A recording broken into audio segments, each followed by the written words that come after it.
Hello everyone, XIlyana here. Musician, human rights activist, environmentalist, disabled American veteran.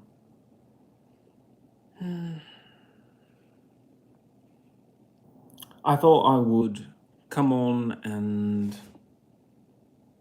I guess talk to people about what it means to be a veteran and not have all of your disability benefits. I have PTSD from military sexual trauma. Going outside is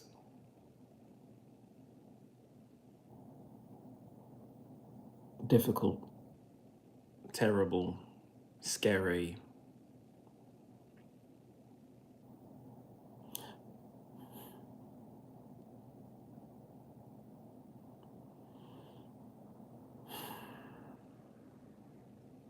And I wish that it wasn't that way at all.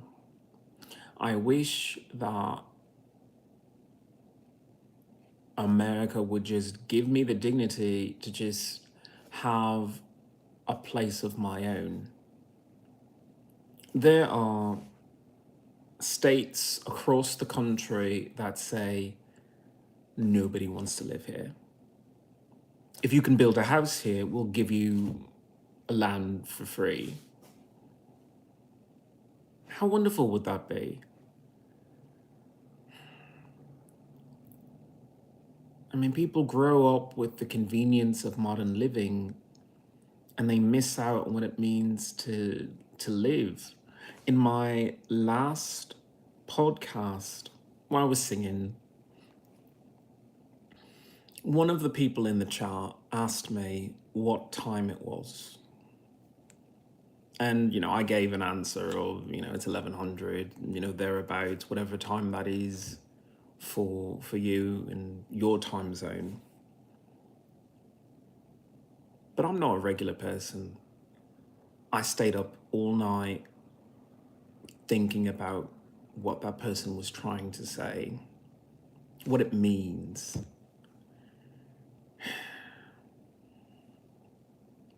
All I could think is,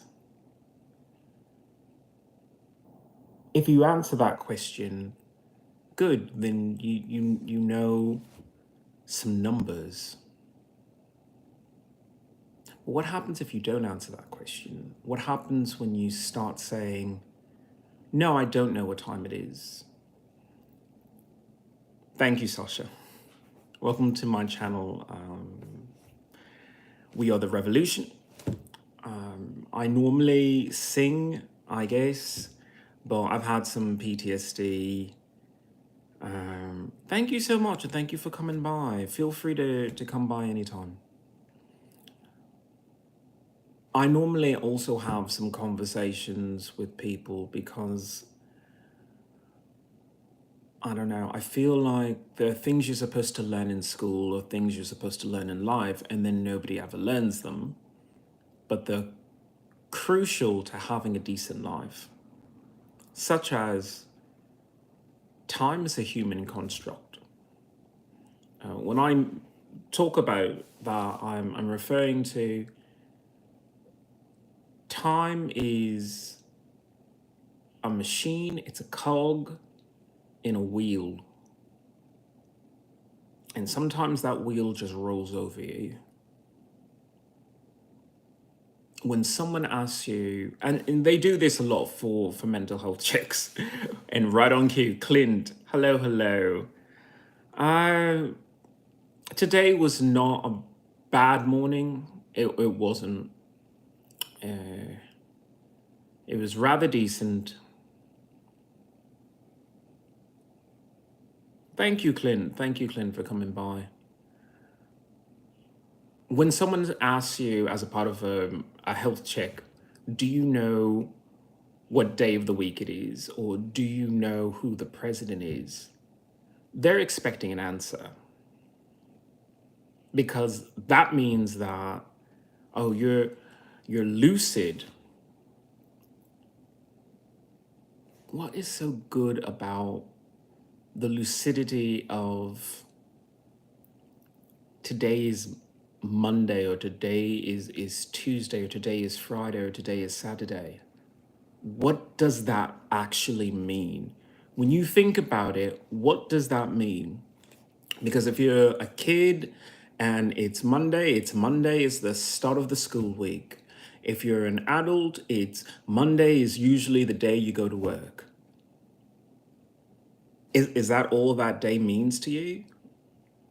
Does it mean that your entire existence is where you are at that moment? Because then they should have just asked, where are you right now, or what are you doing? But if they ask you what day of the week that is,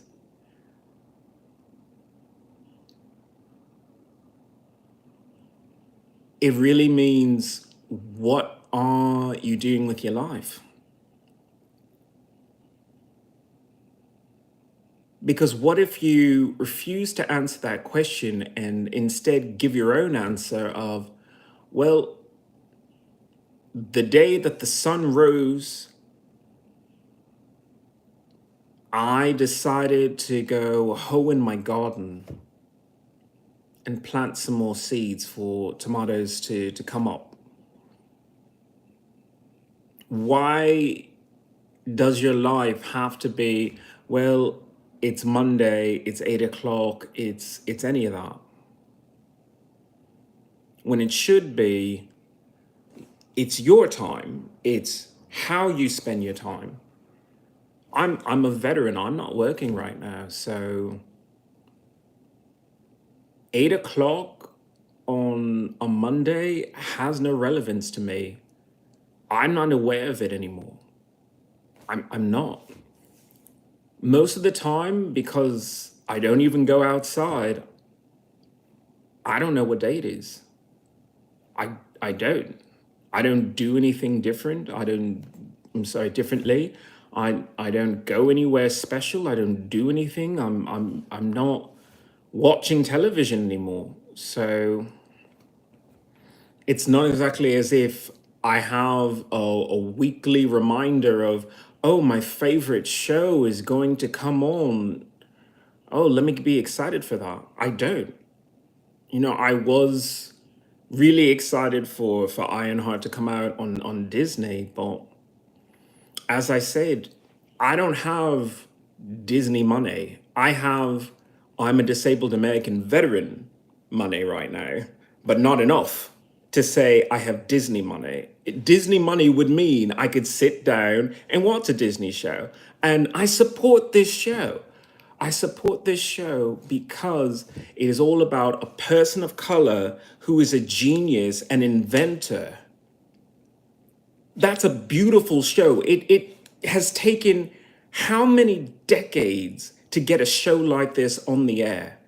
How many decades did it take to say people of color are more than just gangbangers or fast food workers or whatever? And I know that there's obviously a lot more that they do, but when you go to the media and you even watch SNL did a whole sketch about guess the race of the criminal in the news story. And it's a funny sketch. It's really funny until you realize that's what everybody does. Everybody does that behind closed doors, sometimes gathering around in the office. That's what they talk about.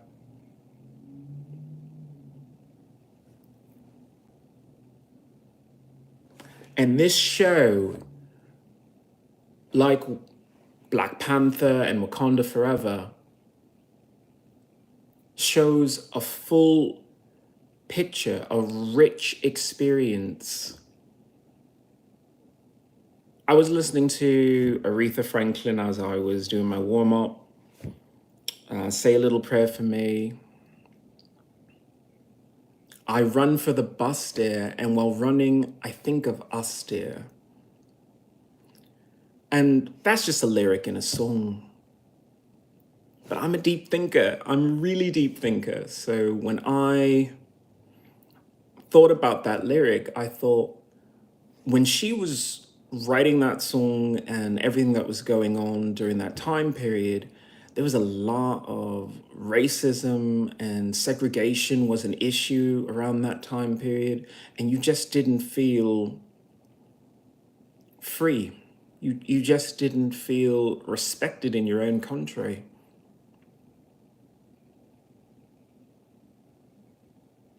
And this line is just a line that you would normally throw away and just think, "Oh, it's just beautiful music. Listen to the music.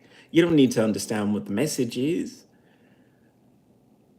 But the message to people of color during that time period was, I run for the boss. Why am I running for a boss that tells me I have to sit at the back? Why am I running for a boss that devalues my humanity?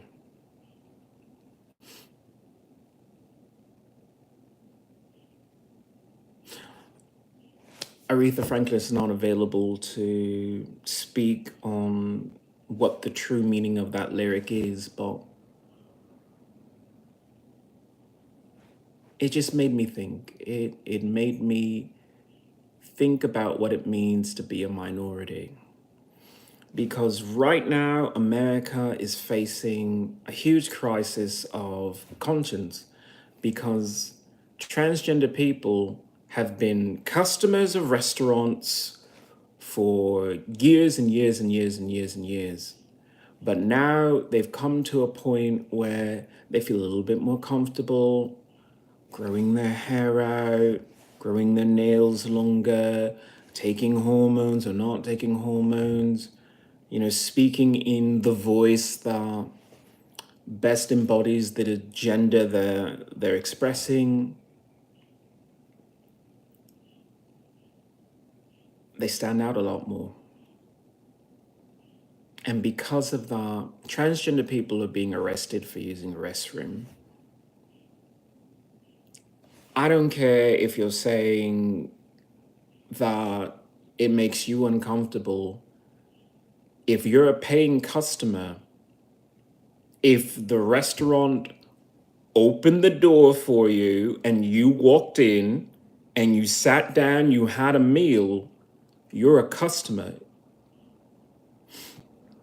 But America doesn't see it that way. America sees it as,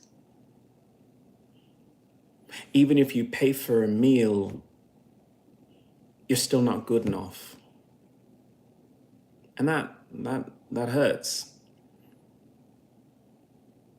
But it's a wake-up call. If someone disrespects you, you cut them off. I've always had that philosophy in life, I guess is the best way to put it. If someone upsets me, I just stop talking to them. I stop trying, I stop doing anything.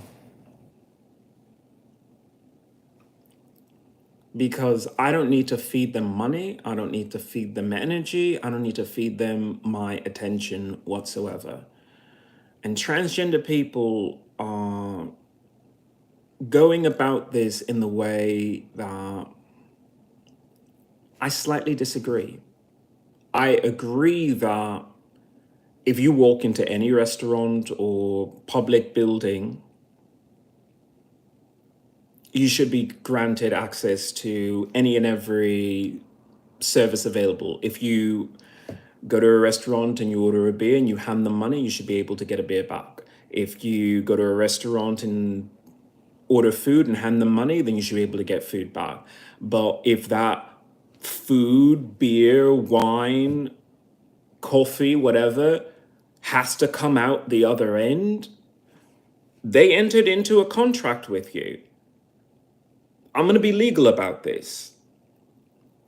When you sold food or beverage to a transgender person who came into your restaurant, you entered into a contract that if it needed to come out any hole whatsoever, if they needed to vomit it out or they needed to take it out any other way, you were responsible for it.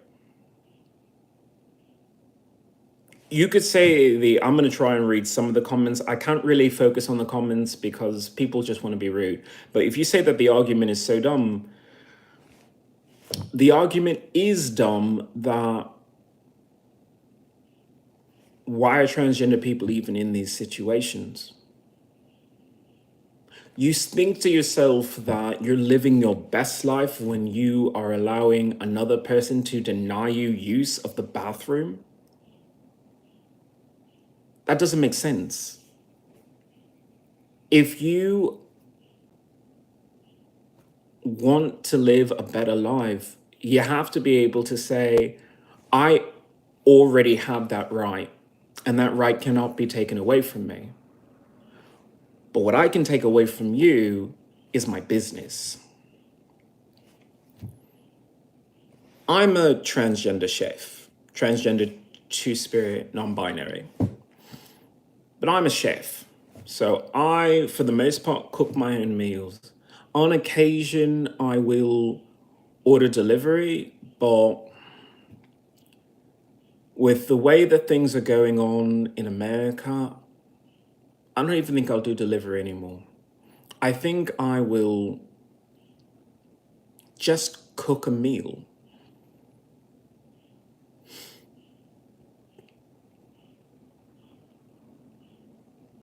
Transgender people need to learn how to cook.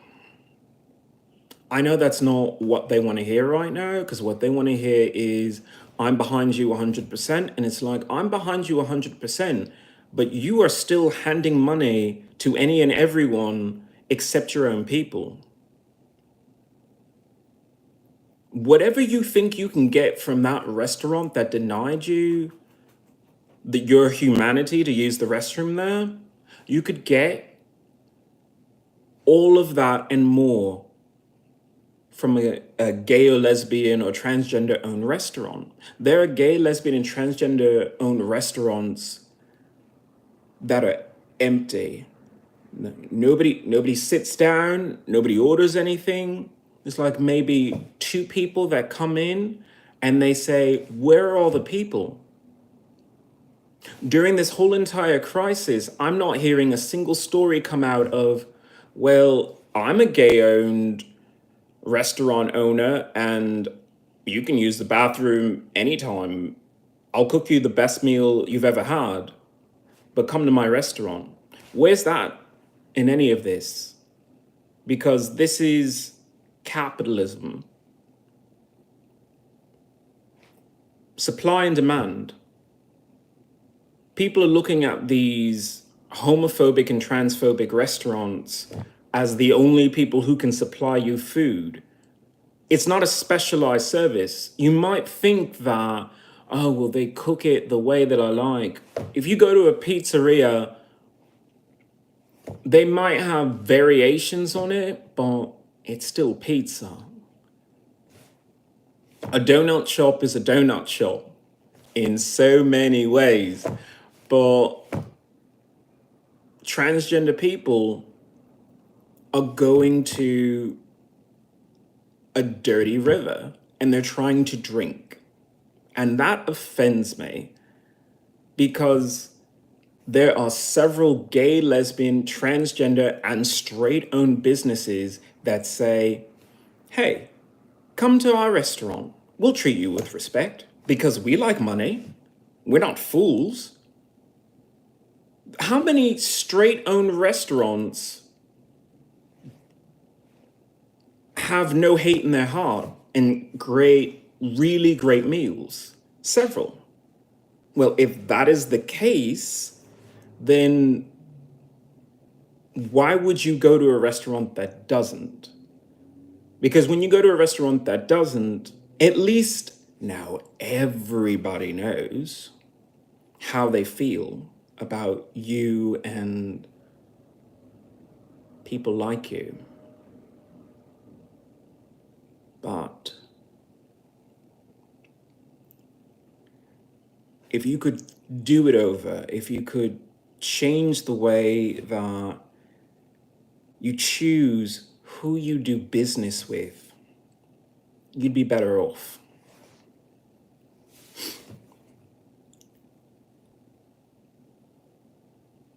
Also, you'd be less fat. There are transgender people who are trying to get fit for the summer.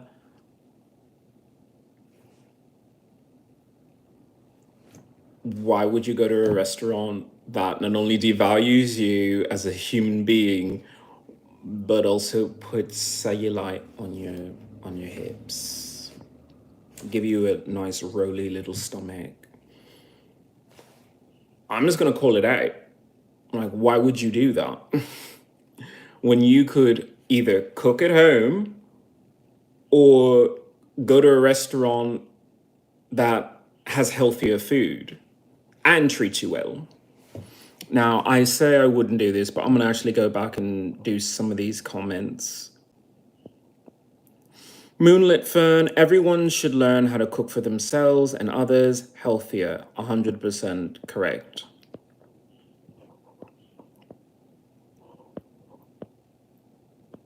Maybe you should prioritize food quality over what type of person owns it. CA, that's actually a valid point.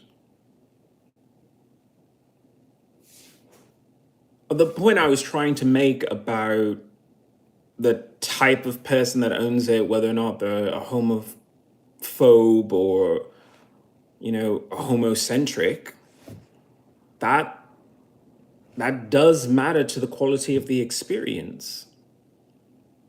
If you have to walk out of the restaurant in handcuffs, then why the fuck are you there? If there's even a risk of that, why would you do that to yourself? I know that there are a lot of brave transgender people testing the waters right now, you know, for all of us, so that we can keep a nice little list of, okay, well, that restaurant is not where I can go with my pre-op or post-op transgender friends, and that restaurant has a problem if I hold my girlfriend's hand and we're a lesbian couple. It's good to know that. But you know what's also good to know? Hey, there's a lesbian bar or a lesbian-owned restaurant right there. There's no line. The food is very, very good. Help out your own people.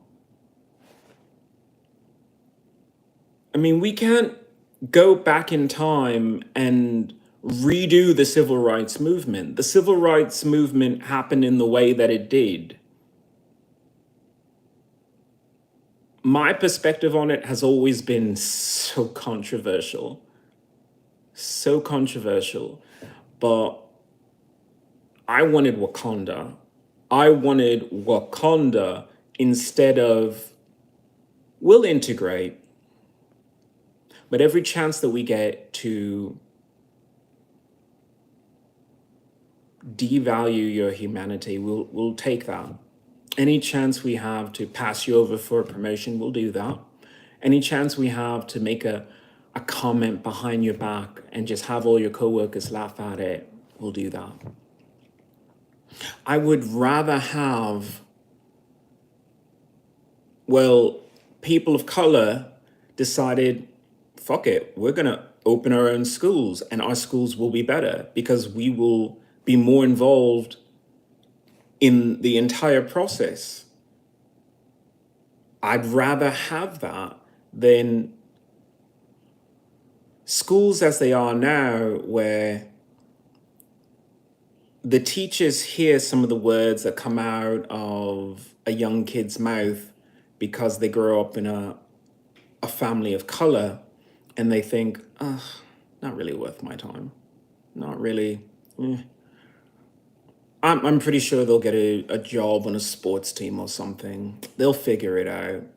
And that's not how you educate a person. You don't educate a person because of what you perceive their value is when you see their skin color or the way that they speak.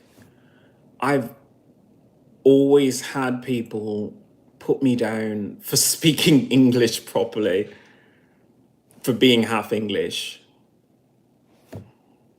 And it's because I had two parents that said, no, no, no, no, no. You're a person of color and it's hard out there. And they may not understand it, but you don't have to explain that for you, it's not just the words, it's the meaning and intent. And that's something that they cannot teach you, but we will teach you as your parents. So I'm very grateful to have that as a skill.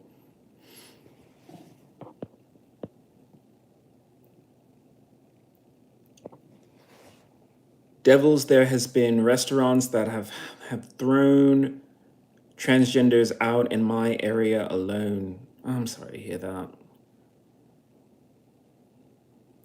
Divide, is this the advice from a cook? Never heard of you, whatever. You don't need to know me. You see, I come onto YouTube as just a concerned American citizen. I'm a concerned American citizen because if I was given my disability benefits, I would take my disability benefits and just say, I'm going to live my life. I'm going to seek medical help for my PTSD. I'm going to find myself a nice wife and have 4 or 5 kids and raise them in the way that I see fit. But I don't have my disability benefits and I live in America. I have opinions. So I share them with people because you should be having this conversation. You should be having this conversation with your friends, with your family, because this affects you. If you think, oh, what happens to the transgender people? That doesn't matter to me because I'm a cisgender person. Are you sure? Are you sure it doesn't matter to you? The idea that people in America in general have been disserved by losing the vital skill of cooking. Culinary skills are something that everyone should have. You should have a 5-year-old be able to make some Pop-Tarts. You should have a 5-year-old be able to make cupcakes. You should teach your kids how to make pancakes. Not sure that they should eat them every single day, but, you know, I have more strict sugar restrictions for my kids than I suppose you might have for yours. But that's something that we need to talk about in America because America got a little chunky, a little bit chunky. Or it goes the other way of America has been dehydrated because America doesn't eat fruits or vegetables anymore. You go into a fast food restaurant, you get meat, you get bread, you get an onion, you get some cheese, and you get lettuce. And the lettuce is the only high water quantity item in that whole entire combination. Because the meat, in order to cook it to proper standards so you don't get worms, they cook it. They boil and fry out all the water. So you're not eating water. You're supposed to eat water. You're not supposed to drink it. Because if you drink water, you're really just flushing your system. So any of the vitamins or the minerals that are normally in you, they just go right out. You're supposed to eat water. You're supposed to allow fruits and vegetables to suck the water out of the ground and then add in all the vitamins and the minerals so that when you eat it, you get water plus vitamins and minerals. When people try to say, this is mineral water, it's like, no, no, no. If I want mineral water, I'll eat spinach. Spinach is mineral water. Kale is mineral water. This has enriched vitamins. No, it doesn't. A carrot has enriched vitamins. And America stopped learning that, because you can have biology classes in schools. They won't teach you this. They won't sit you down and say, a carrot is food. Do you know what food is?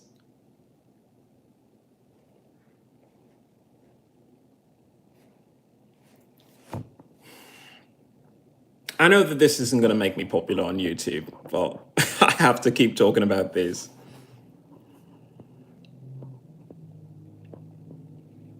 We got a devil's advocate in the chat. Nice, nice, nice. All right.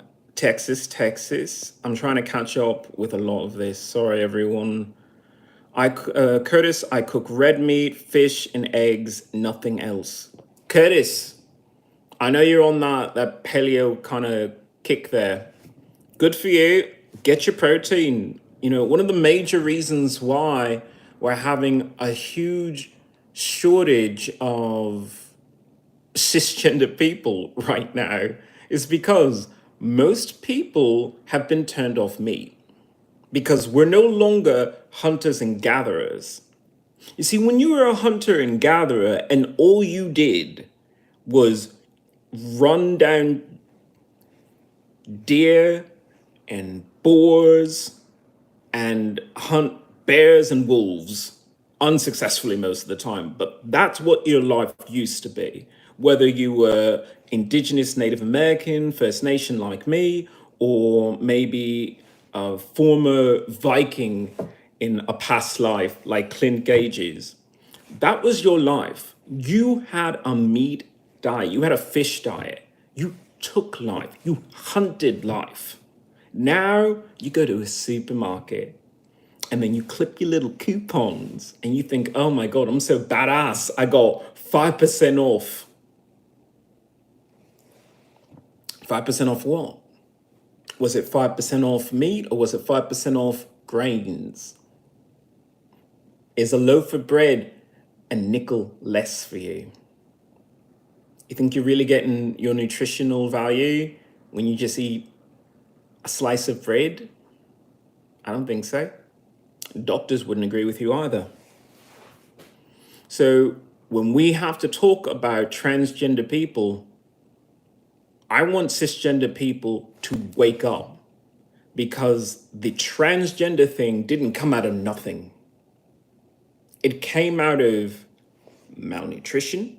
It came out of abuse in both family lives or school lives, or just randomness, random acts of violence that can turn you transgender. It comes out of a lot of things. And then there are some people who just say, you know what? I just feel that way. But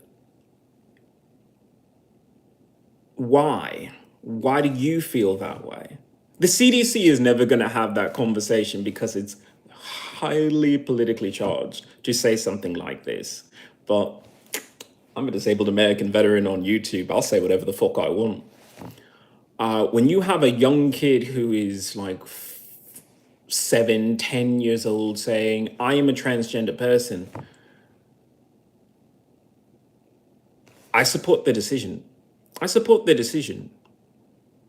At the same time, I want to ask some questions. I want to ask some questions because, do they know what that means long term?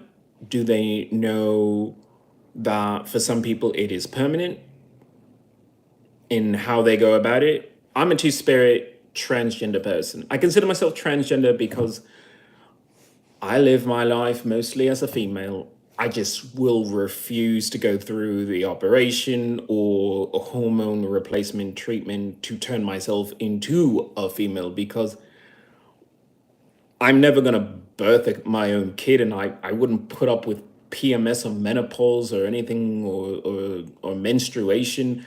That shit is just not for me. Like, if you want to be a woman, it's like, do you want that? Because you're not even getting that. And that is the fucking fun part, because that means that you can actually conceive a child. So for me, I don't understand it for myself. For other people, fine, whatever. But for me, it just doesn't make sense because I would rather see someone else be an incubator than me. And I don't need to have my tits bigger or anything like that. I mean, if I want to do that, I'll just do some push-ups. That's huge pecs on a dude of fucking breasts. You have nipples. You keep saying, oh, you know, that person's transgender and that person's transgender. It's like, are you sure about that? Are you sure you know what transgender really means? Because it means a lot more than you think. When you pump up your chest and you have huge pecs out to here, those are breasts. You don't expect milk to come out of them. Maybe you get some milk later on in another way, but you don't expect milk to come out of them. But that person can swear up and down that, you know, that they're more virile, they're more manly, they're more whatever, until you tell them, you're like 2% off of where you should be for your competition. If you go behind the scenes of all those bodybuilding competitions, I guarantee you there's people preen themselves like chickens. A bodybuilding competition is really who has the biggest tits.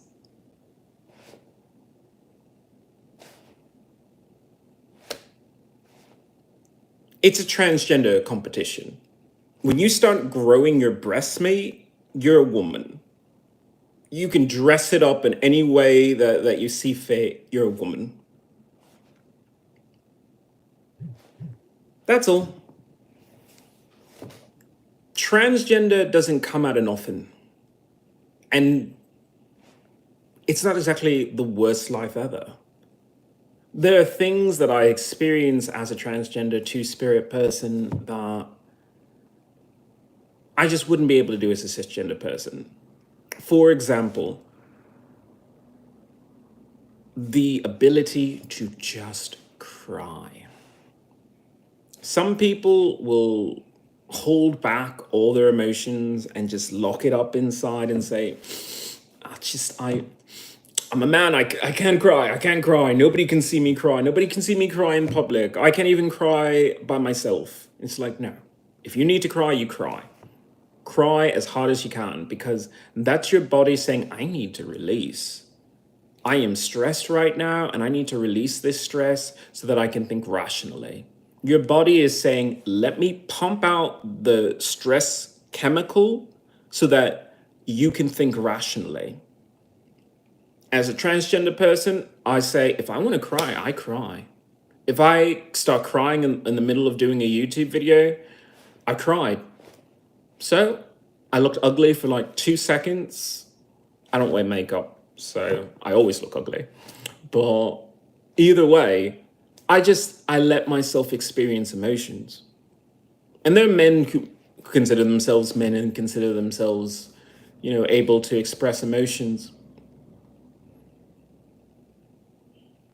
But really, with so much pressure to be macho, so much pressure to be masculine, pressure to wear pants, which, by the way, is nothing more than a corporate scheme to cook your little bowls, or big bowls in some cases.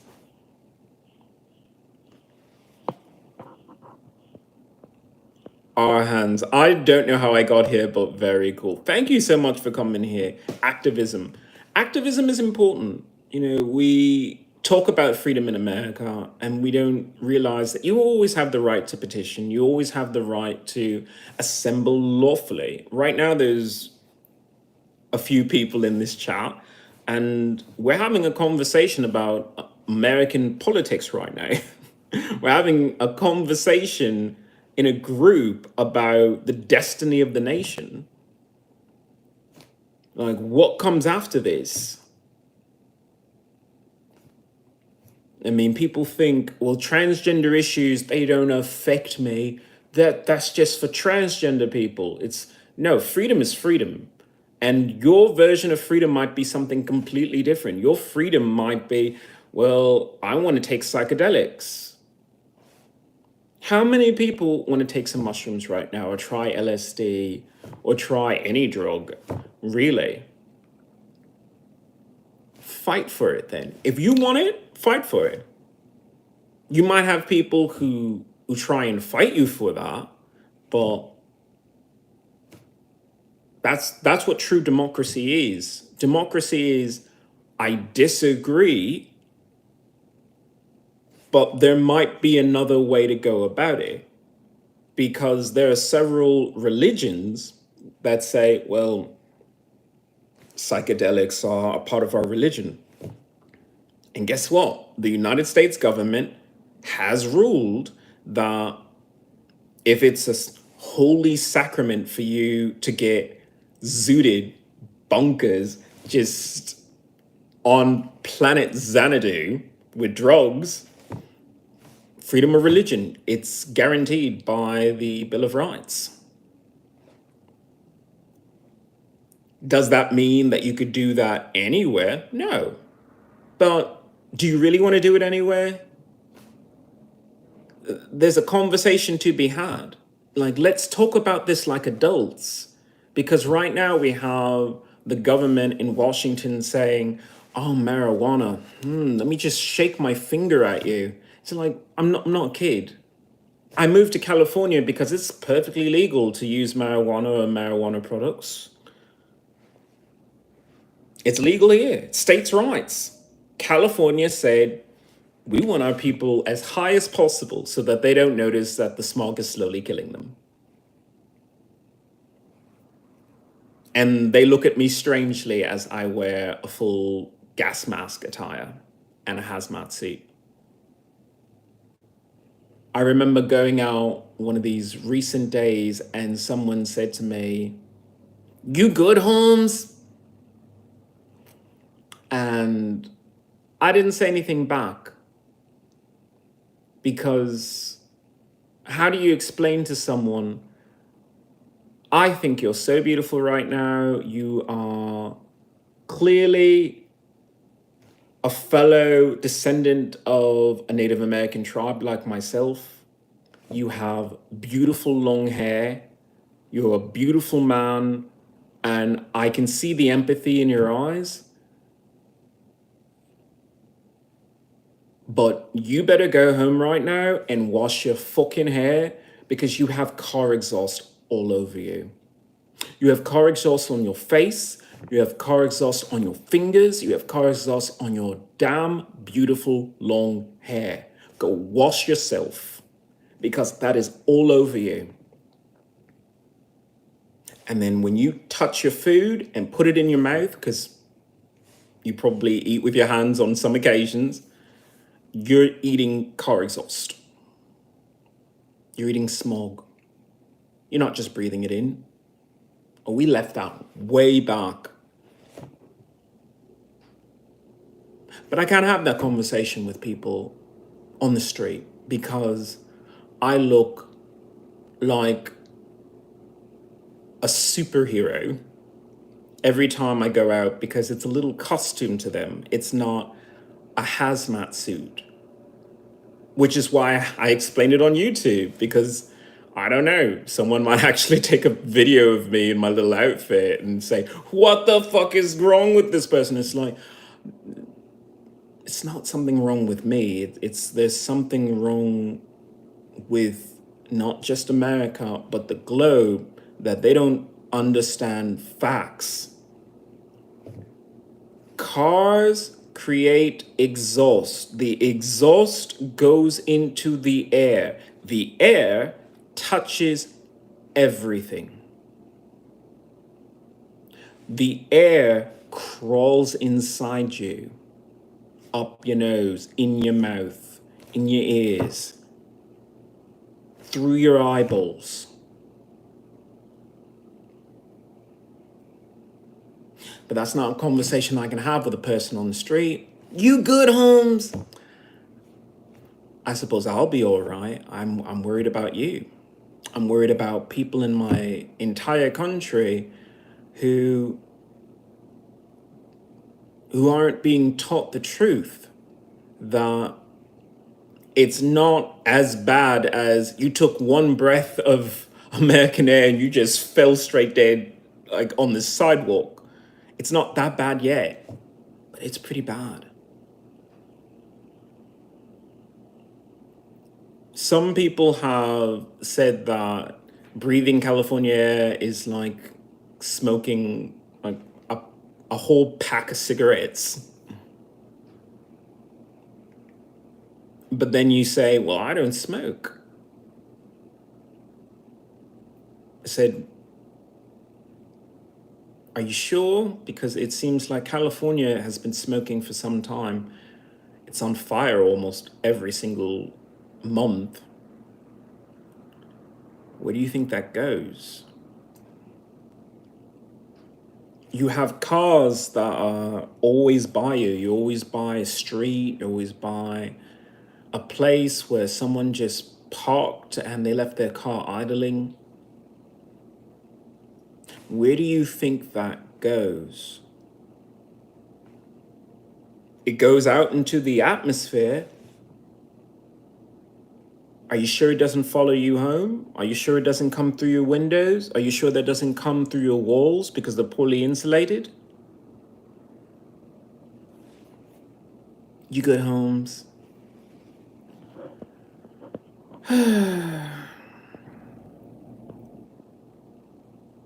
Amp Broward, dude saying all this because he want to use the same bathroom your daughter uses. Yes, because it's called a bathroom, not her bedroom, not her private room, a bathroom. I want to use the bathroom. If I come to your restaurant, if I come to your store, if I go to a public building and I need to use the bathroom, it's a fucking bathroom. It is a sink, it is a toilet. Go fuck yourself.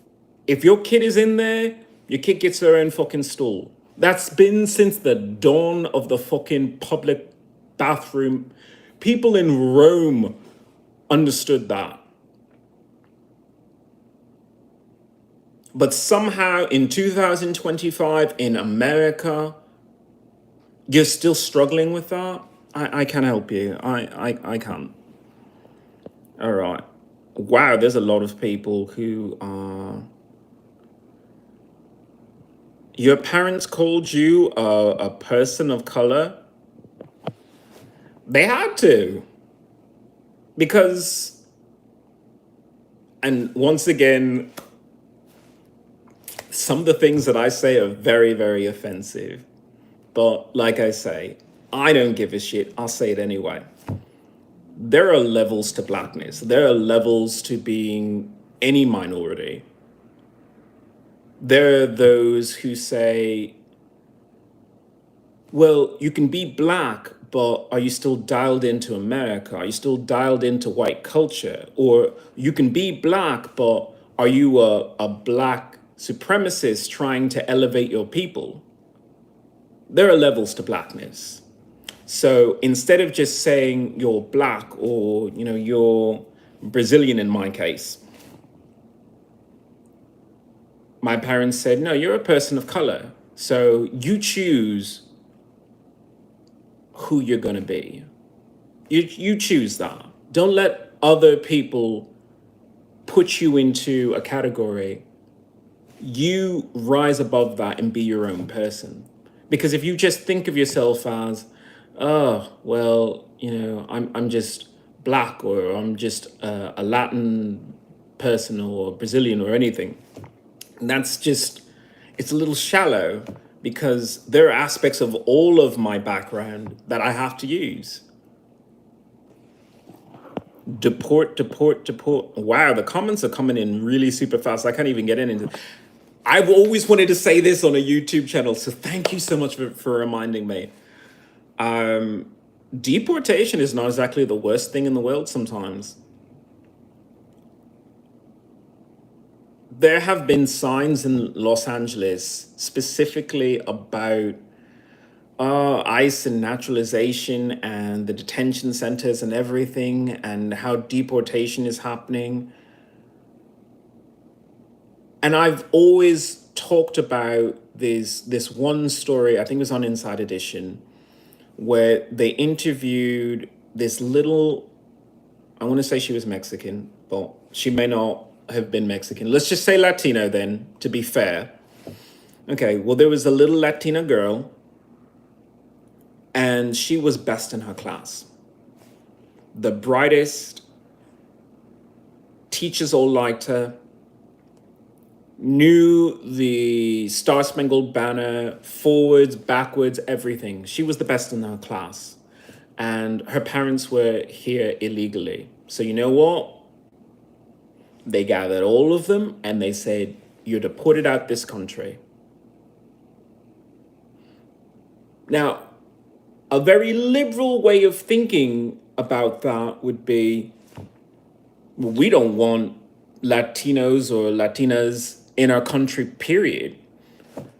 It's not your country. It really isn't your country. It's just a piece of land that you have on a map with your name on it right now, but it's not your country. Let's just stop the conversation right there. But on another level,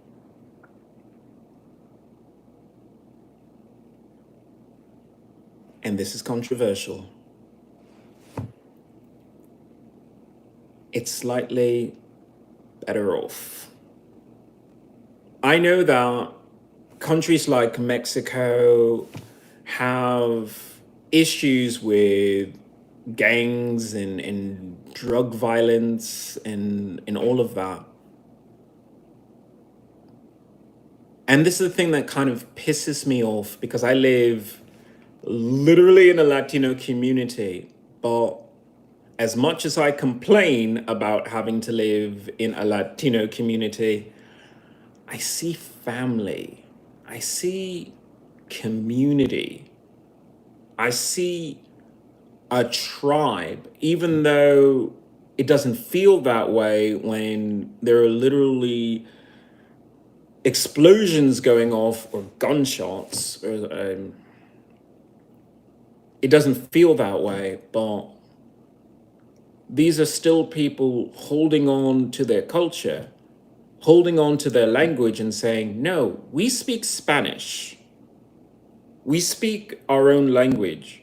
We actually have those among us who are gifted to have a tribe, and we hold on to our Native American, First Nation, Indigenous history and culture. We hold on to that. So when I think about this story of this little Latina girl who was best in her class, brightest in her class, and knew the Star Spangled Banner forwards, backwards, in every single way, you were deported to go back to your country, and you might feel down for like a second, but that doesn't stop you from maybe continuing your education. Mexico is changing. It is evolving. They are more environmentally minded than America right now. Mexico is rising up to be an amazing country. And this kid, whether or not she was Mexican, I didn't pay attention to the actual story that much to remember the exact detail of where she was from. But assuming that this young girl grew up and had a decent education, she could be part of that change. She could be part of the future for her own people. Her own people. And that is an amazing thing to hear. Because what if she said, I want to be an astronaut?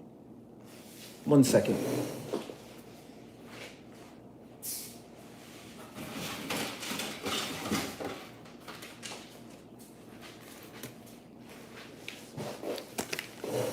I hold this right next to my pillow every day. Every day. I'm gonna hold it up to you. Do you see that? Do you see this little girl here? She's a grown woman now and an astronaut. An astronaut. For her people. For her real people. So I am changing my mind about what it means to talk about naturalization and immigration in America. We want the best and the brightest here, but we don't treat them that well. We don't. How would she benefit from having nuggets shoved in her face? How would she benefit from that? How would she benefit from eating Cheetos all day if she had continued as a young girl living in America? How would she benefit from that? Nothing against Cheetos. You know, sell your product, just not to me, not to my kids, and not to her, because she grew up out of America. So good for her. Same with all of them.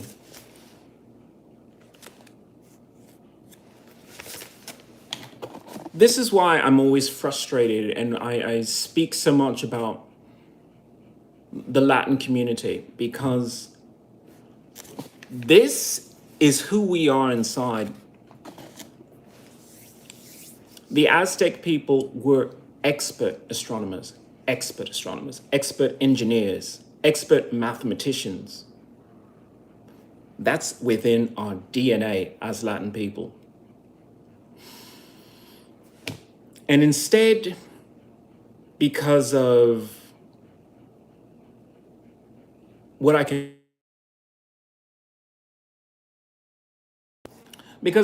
only consider as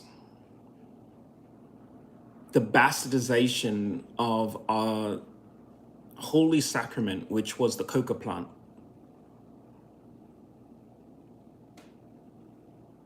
People are losing their lives in these nations for cocaine, which was a holy sacrament to Native American indigenous tribes. It's the reason why that little girl's family left. Because centuries ago, some white people came over, tried what was our holy sacrament, got way too high, and then said, I want more of that, and you're going to give it to us. And then we're going to take this back to our homeland, and we're going to give it to as many people as possible, because it creates really, really weird things happening. That's your true history. This is the history that they should be talking about in your class, but they don't mention opium wars. They don't mention snuff powder. They don't mention any of this. And they don't mention how that affects current politics. So I will always continue to be hard on the Latin community, because if 3 people can share a cover as an astronaut, then there's no excuse. There's no excuse for any lack of effort. Not at all. Throwaway 87, the air crawls inside you. Take that statement for what it is. If you don't understand that every breath you take pulls air into you, then I don't think you understand how your human body works. Let's just start there. This is what psychedelics do to people. I am high right now. I'm not going to deny the fact that I'm high. But maybe because I'm high, I'm also having a real conversation about this, which makes you uncomfortable, but it makes me uncomfortable that you hear that car exhaust is pumped into your lungs and you don't care. I care. I care about you. You may think of me as some drug using, babbling madman right now. I don't care. I love you. So I'm going to show you some love by having this conversation with you. The air outside is bad. The air inside is not good either. We need to talk amongst ourselves and come to a decision of, are we going to solve this huge issue? True Beam, McConnell, carbon monoxide even goes through your skin and your pores. Wow, the comments are coming in. Thank the trees, Zach. Thank the trees. I'm a tree hugger. I'm a person who will walk up to a tree and give it a big hug like it's my favorite grandmother. I will do that because if it wasn't for trees, you wouldn't be here. There are not enough home gardens to give you oxygen. There's just not enough. It takes trees, and not just any trees. It takes trees of the size of city blocks or larger to give you just one little gust of air. But instead of respecting that, people have always said, those tree roots, they're fucking up the sidewalk again. Chop it down. Really? Well, guess what? That's a little less air. Little less air. Also, one less filter for all of the chemicals that are pumped into the air. They don't just provide oxygen, they clean the air to their own detriment. Plants love you on a level that you will never understand, mostly because you don't do drugs. But drugs is a personal preference. And quite frankly, I didn't even want to go down this route of a person who uses drugs because I didn't think that that was where my life was headed. But I was sexually abused by the United States Air Force, and drugs are the only thing that really keep me going. So psychedelics all the way. What am I going to say? I'm not going to cry right now. I'm not going to cry. Let me go back to some of these comments. William Andrews, no men in the bathroom with my daughters.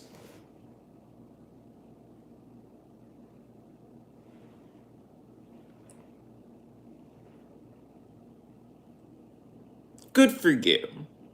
Good for you. Do you want a gold star? Do you want a gold star? Do you want me to put your name on the wall? I don't disagree with you. You see, I'm of the mindset of I don't disagree with you. Other people might disagree with that kind of statement. I don't disagree with that. I don't disagree with parents saying, I don't want anyone near my kids because you know what? That means you're a parent. If you're that protective, you're a parent. No one will really understand that. And most people in the transgender community, they get it, but they don't get it because they're not parents, some of them. So I get that argument, but do you also see the argument of if it goes in one way and it needs to come out, fill in the blank, okay?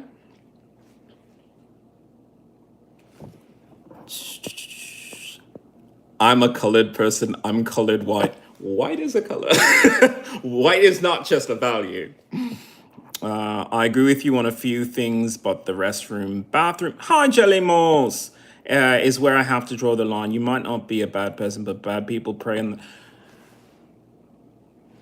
I agree with your statement.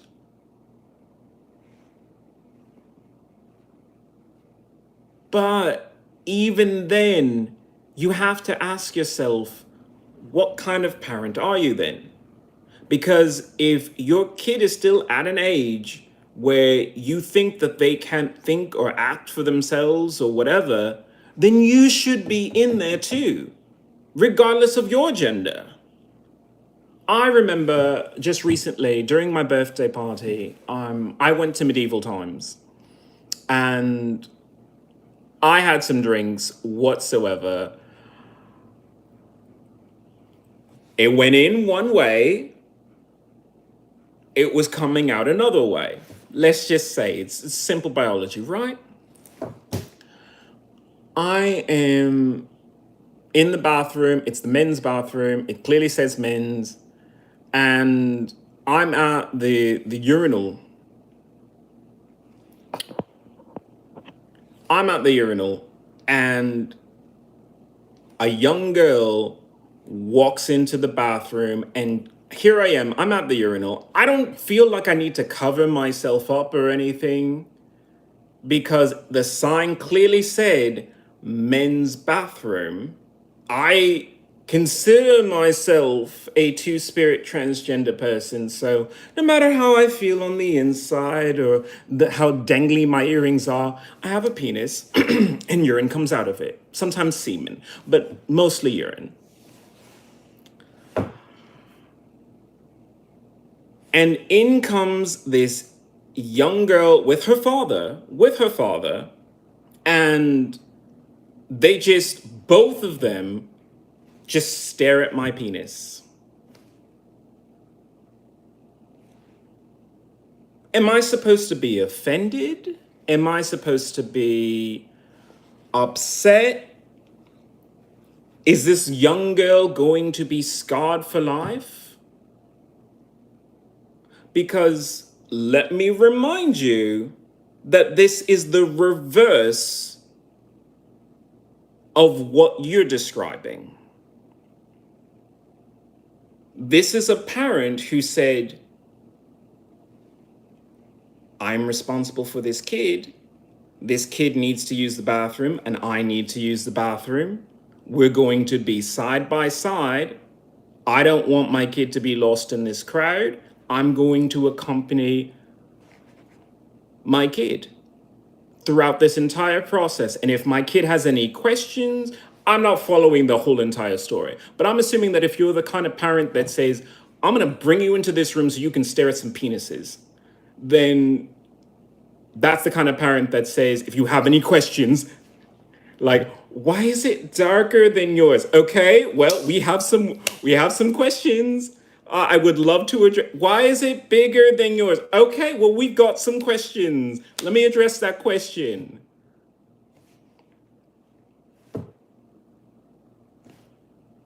Like I said, if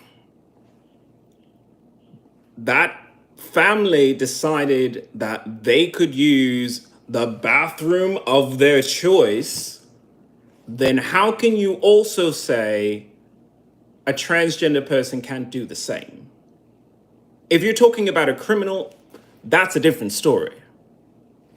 And you need to wake up and say that's a different story, or you will never let your kids use the bathroom in public. And quite frankly, you never should. You never should. This whole conversation of transgender people are walking into bathrooms, oh, should also be a conversation of, what the fuck are you doing outside your home? Oh, your kid wanted a toy to go with their meal? Fuck yourself. Go fuck yourself. Take your kid back into the house and say, I will cook you a meal, and then you will play with the damn toys that are right in front of your face. Now, you really shouldn't talk to your kids that way, but at the very least, understand that this conversation has been perverted into the wrong one. It goes into the lane of, well, I'm really uncomfortable about other people's bodies and other people's bodies being next to mine, whatever. Okay, well, if you feel that way, then you get to stay at home. I have a problem because I have PTSD from military sexual trauma. I have a problem with women being near me. Now, there was an issue recently where two women, not the same, like, I don't even know if they were like in the same group. It just was kind of weird because it was like one after the other. But they both came to my door, rang the doorbell, banged on the door, whatever. And one of them was really stupid and just made a little line with her drink, just spilled her drink and just like made a little line. And I could feel the anger coming out of me, feel it bubbling up because I have PTSD from military sexual trauma. You talk about, your kids being, afraid of being preyed upon by transgender people. I'm afraid about legitimate, and by the way, your stuff is legitimate also, but I'm afraid of being raped after what I've experienced because of the United States Air Force. So when I'm harassed like that, I feel fear. I understand where you're coming from. But when that person made that little line with their little drink, whatever, I also had the true message of that. The true message of that is, if you have a problem with that kind of issue, stay home. I have a problem with women being near me. Guess what? They're not allowed in my apartment.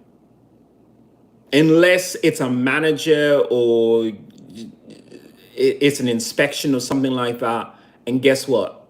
I have every right to say, do your inspection and then get the fuck out.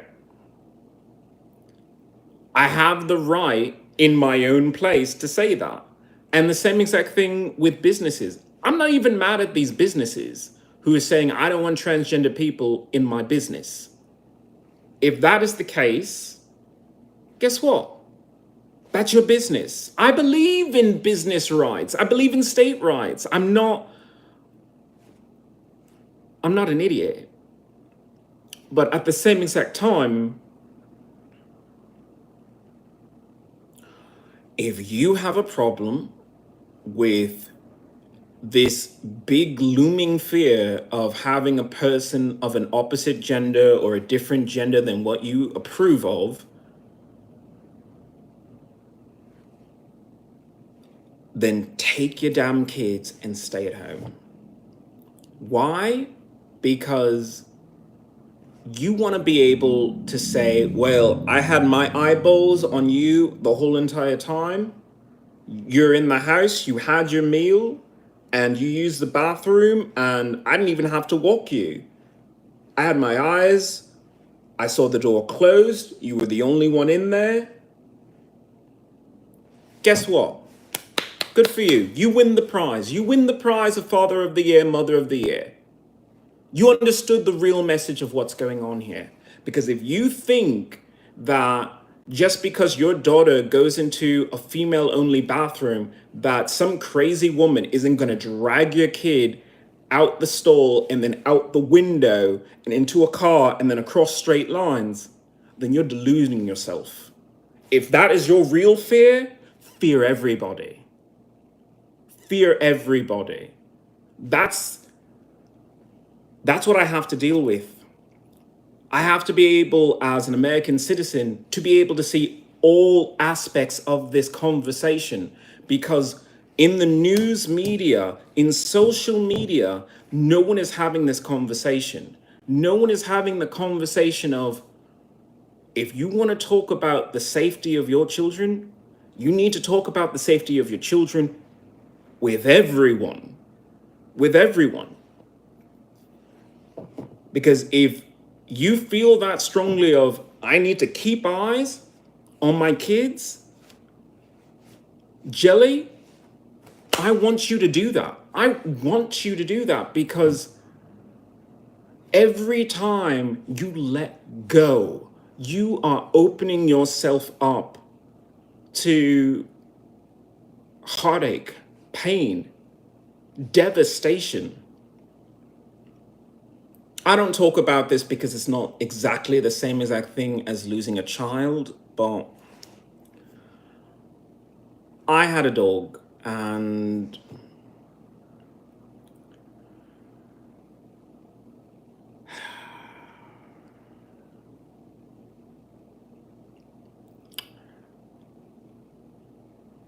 my veterinarian told me, whatever you do, don't take your dog to a park or a playground.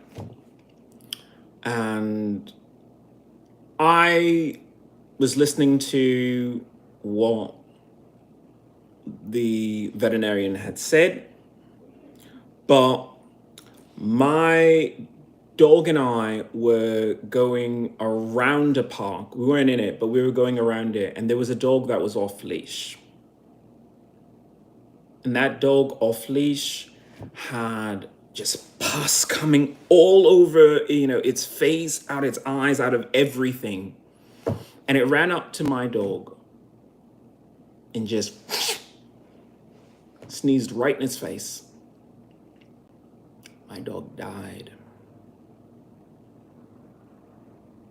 And when I was trying to get help for that dog, I was running. I was running through the street. I was running everywhere, and kids stopped me. And they're like, "What's going on? What's going on with that dog? Your dog is like really, really sick now." And of course, idiot me that I thought Americans could care for a second, be a decent person for a second. I thought Americans could be decent. Because they offered me, "Oh, we'll call an Uber for you. We'll call an Uber." But all they really wanted to do was get some footage for their little TikTok video. So they took out their cameras and they just shoved it in my face. And they didn't call an Uber while my dog was dying. So holding my dog as it's shaking and it's afraid, I ran all the way to the subway and cried the whole entire time.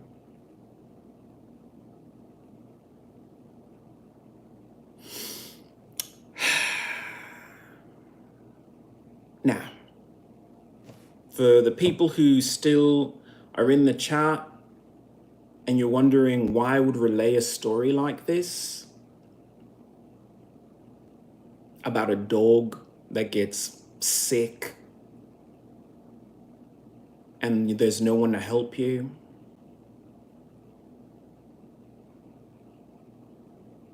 I think you just have a short memory. I think you have a short memory because you don't read the news, you don't pay attention that kids go missing every day. There's a lot of problems out there, and one of those is also COVID. Plagues are out there. You can't just stick your head in the sand. When you go to a public place, in a restaurant or whatever, and you let go of your kid's hand, I know that you're concerned about transgender people. I don't give a shit. I don't give a shit anymore. I want you to just extend that further and start thinking about the other things.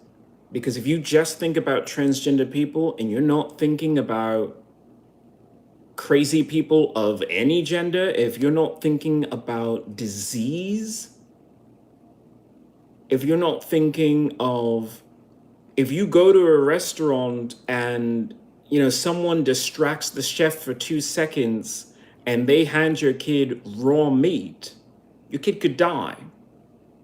If you're not thinking about that, you should, because you decided to bring a child into this world and you're supposed to be the responsible one. So Jelly, I know you feel strongly about this issue. I want you to think a little bit more clearly about what it means to be a parent. I'm not judging you. I'm trying to help you, because this transgender thing has been going on for like way too long. none of these restaurants are worth your money. And I say this as a person who would love to open a restaurant, but I would open a restaurant and say, you didn't cook. You don't want to cook. And that's sad. So I hope that little story is able to help some people, because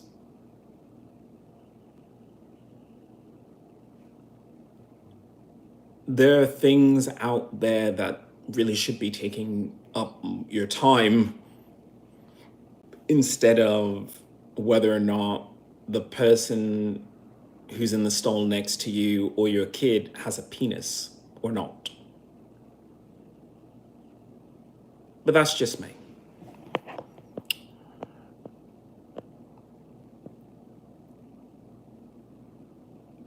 James, you have some interesting things. Sizzle Moon Song. Sizzle Moon Song. I don't know what to tell you. If you listen to the things that I've been saying for the last hour and 30 minutes, give or take, and you don't find a kernel of truth in any of that, I feel sorry for you. That's all. Can it be known? Shut the fuck up. Most of the Latin community are lazy ass welfare babies. My family is a bunch of useless people whose backs are constantly fuck you. Okay, I disagree. Some drugs are awesome, some drugs are not. Meth is terrible, but the drugs I use are fine. But to what you're saying, we put down people on welfare as if that's the worst thing for you. And there are some people who definitely fit into the category that you're denigrating right there. But then there are the people who also say, I never have to question whether or not my kids have food. I can work less hours because I know that my kids will always have food. I can actually sit down with them and help them with their homework, not do that for them. Please don't do the homework for your own kids. Help them, encourage them until they get the right answer, obviously. But you can do that when you have the time to do it. You can't do that when you have to tell your boss, yes, I'll take overtime. I'll work like a dog.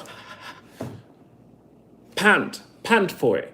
Beg for more money. Beg for more money from a job so that you can stay away from your own kids. Shame on you. You want to put down people on welfare, but the people on welfare, in some cases, are better parents because, and I said it in the last podcast and I want to say it again, Kelly Clarkson went on a interview show where she was a little bit flippant about the idea that the school wanted parents to come in the morning. It's like, who holds a recital at 10 a.m.?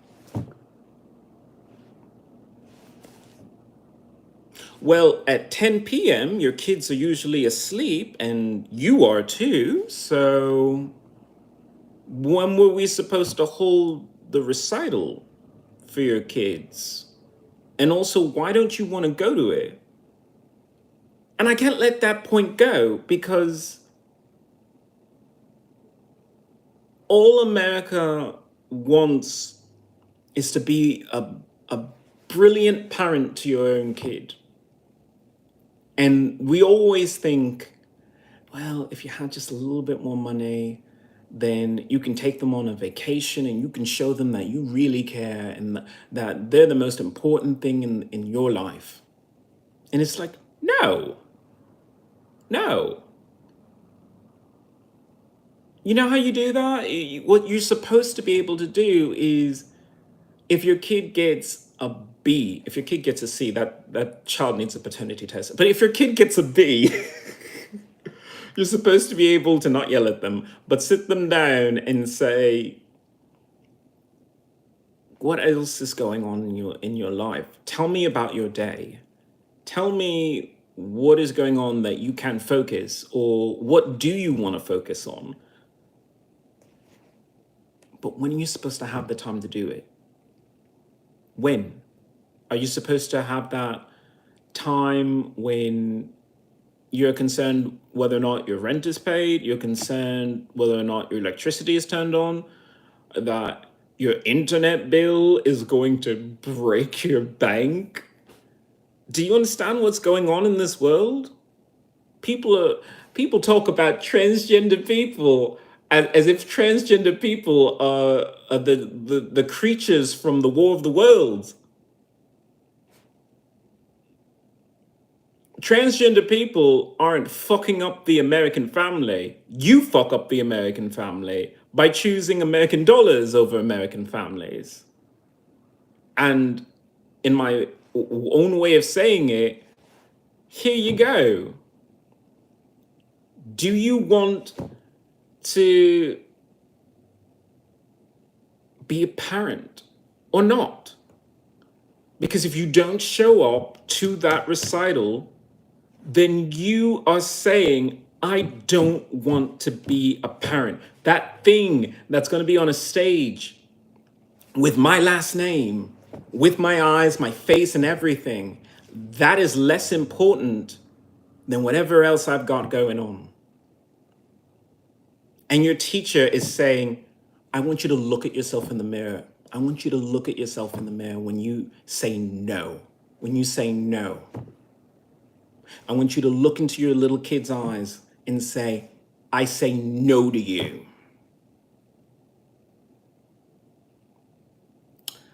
Like I said, I don't know Kelly Clarkson personally. I want to know what she meant, because Kelly Clarkson is the most likable woman ever. But in this moment, I don't know who you are. I don't know why a woman, a businesswoman, any person would say what just came out of her mouth of, why would you have it at 10 a.m.? Who does these recitals in the morning? Who are you, Kelly Clarkson? I love her music. I saw this in an interview and I had to turn it off. And YouTube was like, so you want to watch another interview? And I was just like, no, that woman is as a soul whisperer that she got Kelly Clarkson to say this. Because, this woman is pregnant and an interviewer, and she's just like, come on, give me something good. Give me something good so I can get some clicks for this thing that's going to pop out of me like alien. Come on, give me some clicks. And Kelly Clarkson just opened her mouth and said that statement. And I don't know, I didn't even check the comments, because I said, if you're going to make a comment like that in a YouTube feed, but you're not going to go on camera and say that, then I don't want to hear what you have to say. I'm going to say it on YouTube because I want to understand it. Because if you're saying, oh, well, I have a show to do, or I have a concert, or I was tired, or I was sick, or whatever, do you think your kids understand that? Do you think your kids understand all of that? Do you understand what it means to be the child of a star and to have your parent be on television to see all of the attention that they get and everything, and then the one time that you ask that of them, they say no. Wow. I I don't understand. I don't understand. I can only imagine a kid wouldn't understand, but I don't understand it.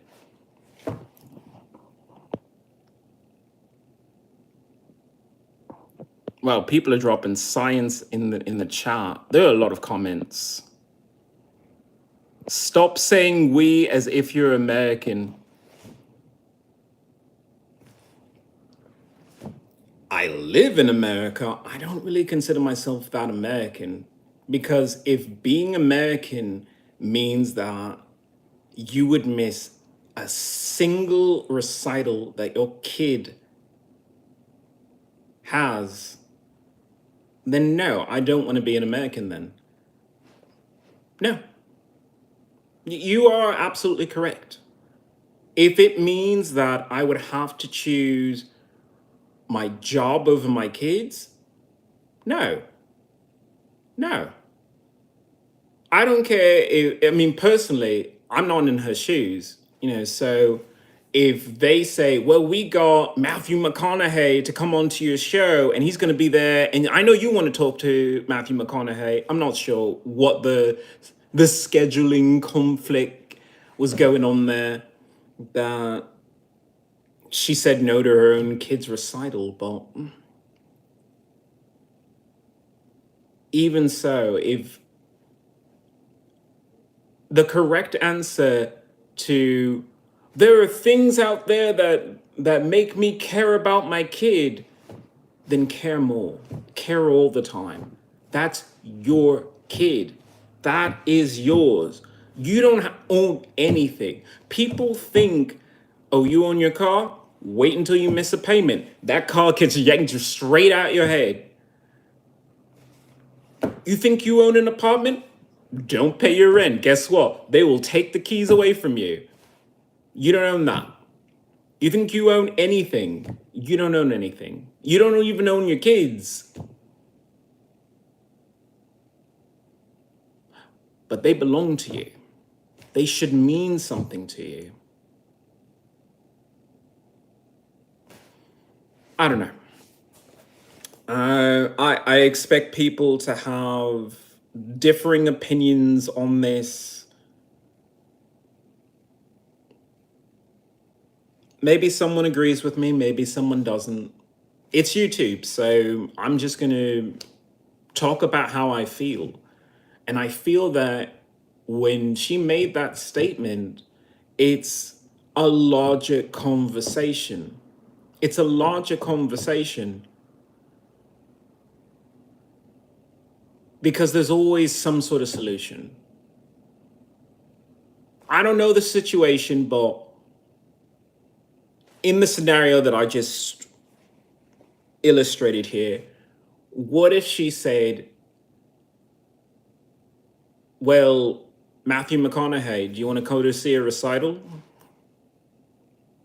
And then we can do an interview in like the hallway and I'll have like my kid like right next to me, and we'll do the interview like right in the school. We'll do the interview there. Does that work for you? Could we figure something out? Could you give me a second to be a real person here so that I don't look like a piece of caca in front of my own kid for choosing to do an interview? And I'm not saying that this is the case.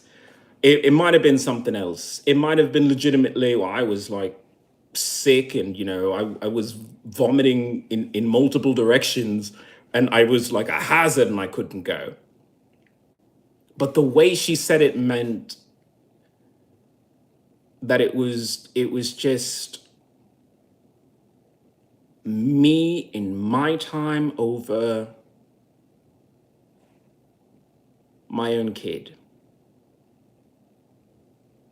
I don't know the case. Like I said, I invite people to go do a little Google search and correct me on what is going on there and ask Kelly Clarkson, what do you mean?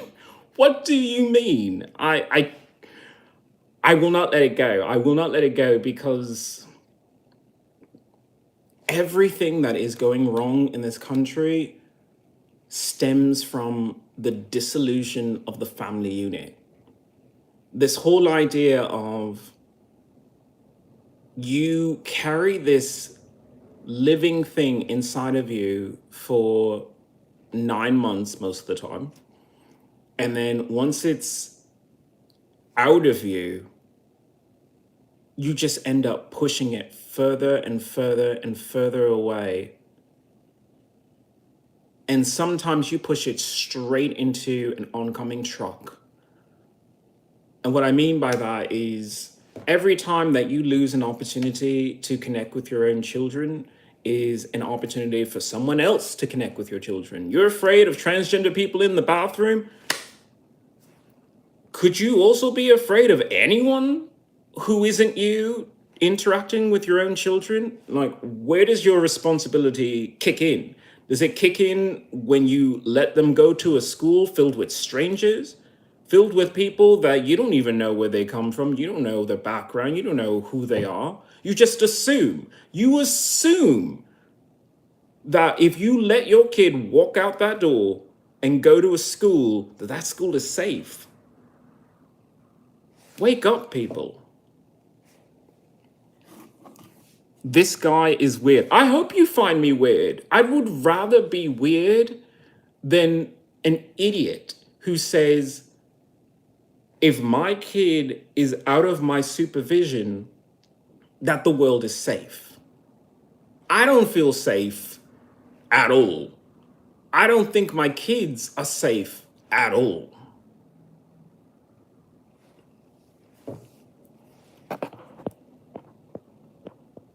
All right.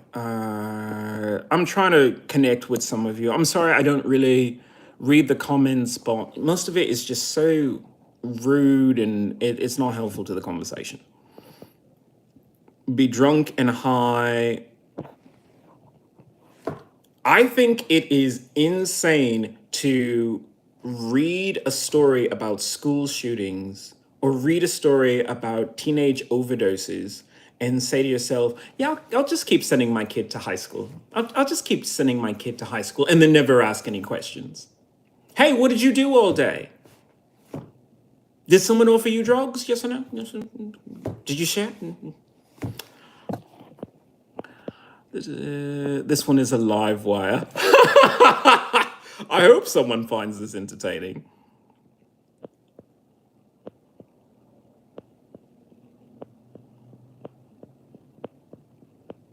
All right. Elsa. I don't know if you know Alexis Bledel. I don't know how to pronounce her last name, but Rory from Gilmore Girls, she's Hispanic.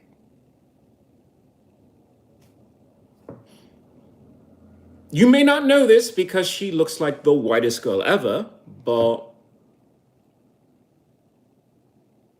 yeah,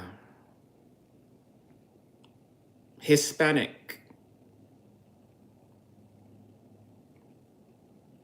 You see, that's the funny thing about DNA and what everything is. I have a lot of different DNA in me, and I've got some Hamilton DNA in me. So, yeah, I will not consider myself just a black person because I have white in me. I have white in me. I have Native American, First Nation, Indigenous blood from both sides of the family. White from both sides of the family. Both of the sides of my family have white ancestors. I don't know what to tell you.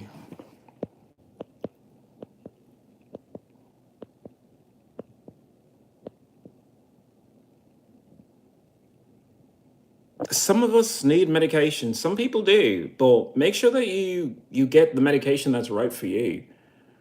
So many people want to talk about antidepressives and antipsychotics, and you can still have that conversation, but I want to have that conversation of, well, why are you being psychotic? I have PTSD freakouts, but I have PTSD freakouts because I've been sexually abused. I have PTSD freakouts because when I am on public transportation, women have groped me. Women have sexually assaulted me in public recently. So,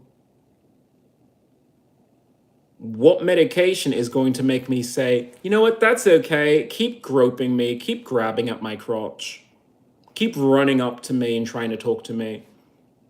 No, there's no medication for that. I'm taking Brad Pitt out for a walk. Brad Pitt is my pit bull. It's a good name. Sizzle Moon song. You have a problem with what I'm talking about? I'm sorry to hear that.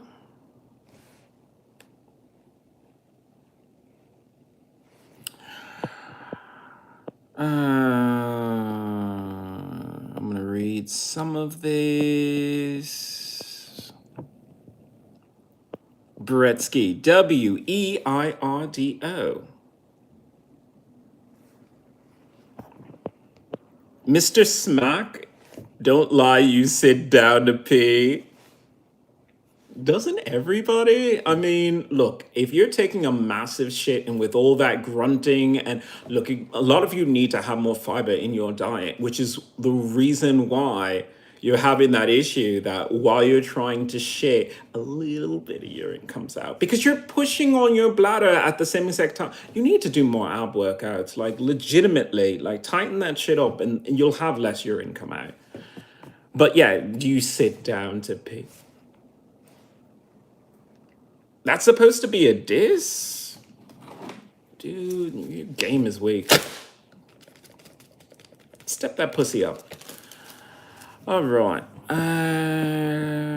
He's at the urinal. What is going on here? This guy is doped out.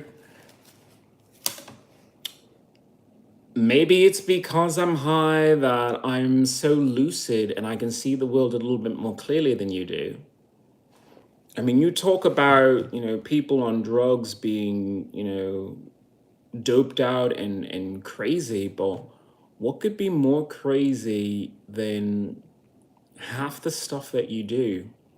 You follow companies, you follow celebrities, you follow everything but yourself, your own life, your own family, your own friends.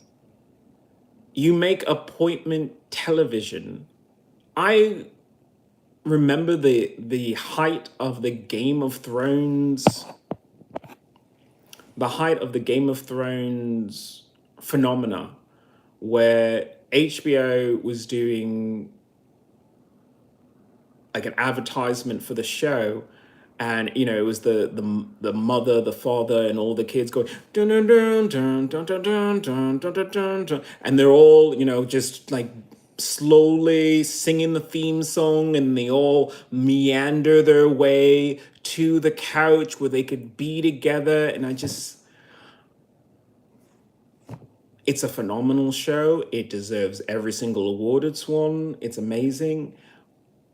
But if the only reason why you would be next to your own fucking wife or your kids was a television show about dragons and sister fuckers, then you people are sad.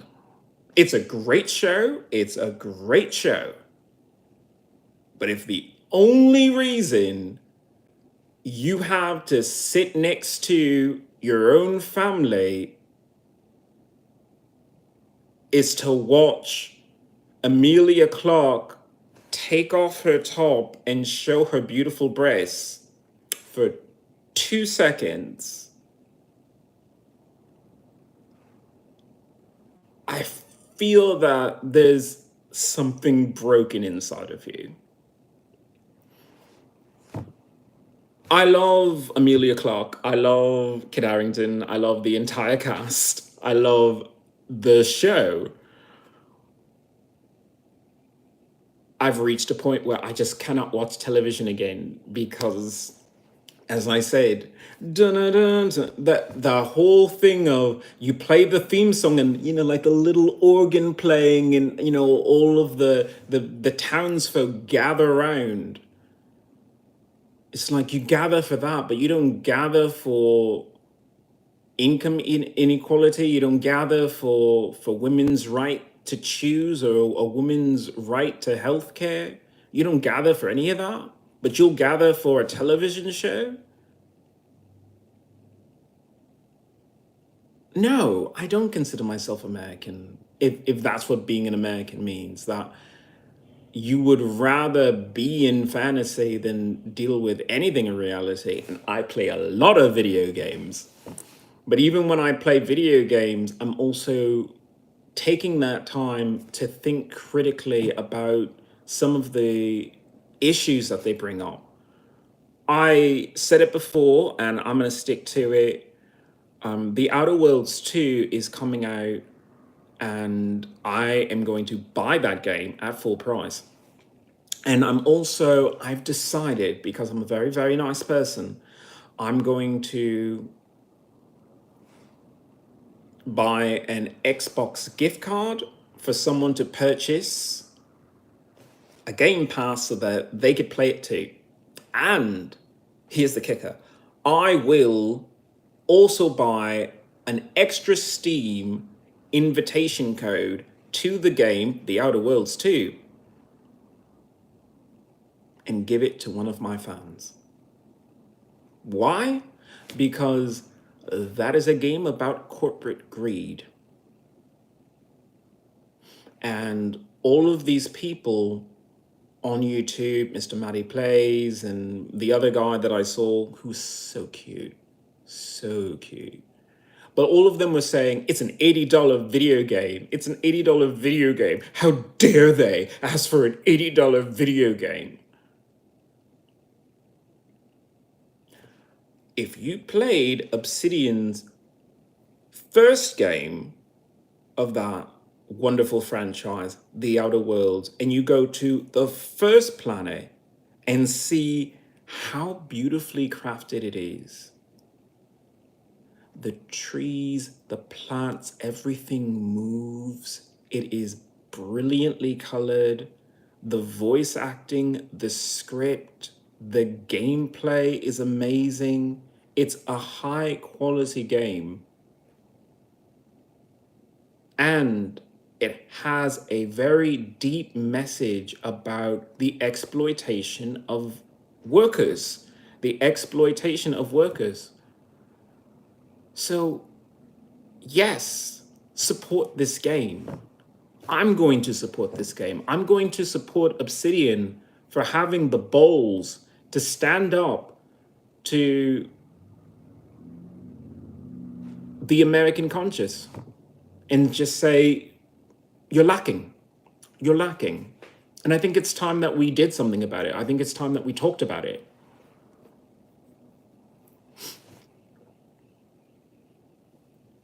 You really think I look like a pussy? You think I look like a pussy with my beard? Aww, does that mean you want to fuck it? Naughty, naughty. Why is my chat so salty? Why are you so salty? You can't find me attractive. Come on. Either way, I think that's what I'm going to do now. I'm going to support companies that have a message to say.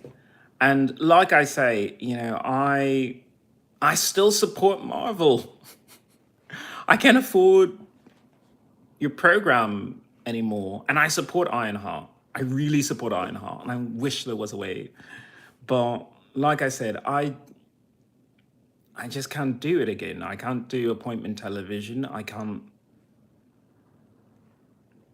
put myself in this thing of I'm gonna give you month-to-month payments to tell me a fantasy story when I should be living that in reality. We always talk about mutants and superpowers and aliens.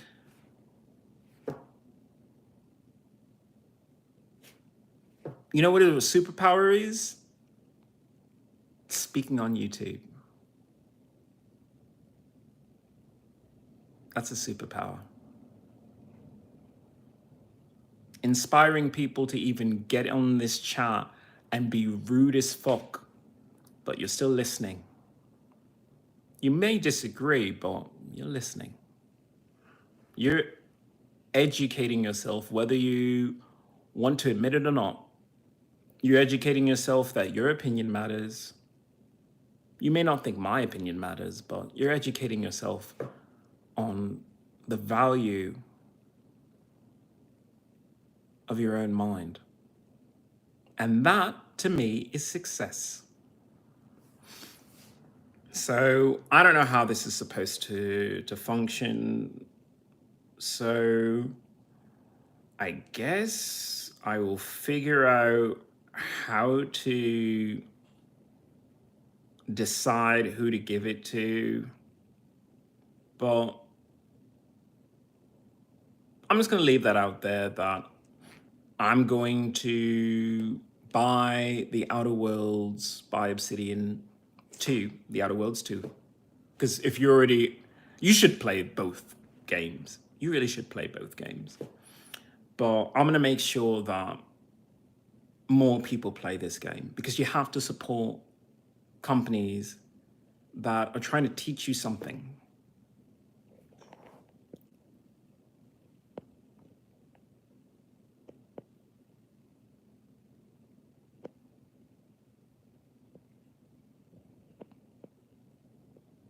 Atticus, all I will say to what you're referring to is, I hope you're happy.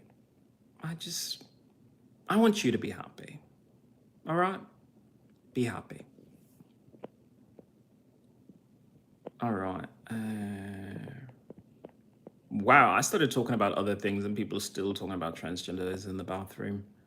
I am glad that it gets you to think about transgender people pissing, pulling down panties and pissing. If that's what you're into, please think about that. Transgender people pulling down panties and pissing, if that's what you're into. We built this city on rock and roll. Thank you. I needed to laugh. Okay, Atticus, meth is very much a white drug. I'm not that white. Facts are facts. Take it as it is. Meth is a white drug. Crack is definitely multicultural, but definitely in the colored communities. And I will have to say it that way because, look, that's how they marketed it. They marketed it as it was cocaine for rich white yuppies, and we're going to make a derivative of it, which is even more addictive. And then we're going to give it to people of color in order to destabilize their entire society. And don't think that it wasn't political, because it definitely was. Only fragile snowflakes are disgusted. That's right, Giles. You think about transgender people pulling down their panties and pulling down a penis in order to urinate, and you think of that with joy, because that is freedom.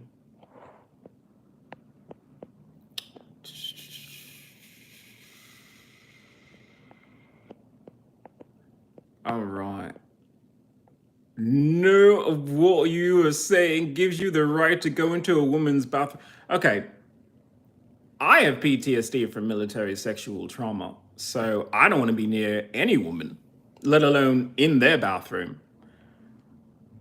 But if it is a bathroom, then it's a bathroom. When I recently went to Marvel Comics, Captain America Brave New World, I had to use the restroom, and a woman walked out and I walked in. Why? Because it was a single-use bathroom.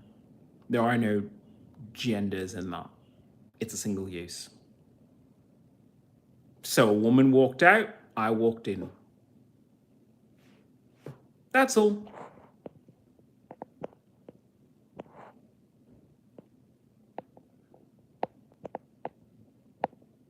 Thomas, what I find ironic is the fact that trans have been using female and male bathrooms since before I was born, 1972, yet nothing was ever said about it.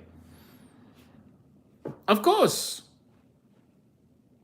Because the technology just wasn't there, and transgender people were a lot more oppressed, I guess is the best way to put it, because it's not right to have to put on clothes and whatever just to use a restroom, if it's the clothes and expression of a gender that doesn't fit you. So I agree with you that, you know, it wasn't a big issue back then, but I don't think that was healthy either. I don't think it's healthy to have to hide who you are whatsoever. Some people don't have the means to cook or the knowledge. Well, you better get some knowledge.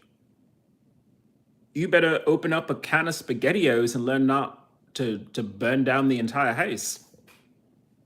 Learn to cook. That's some tough love.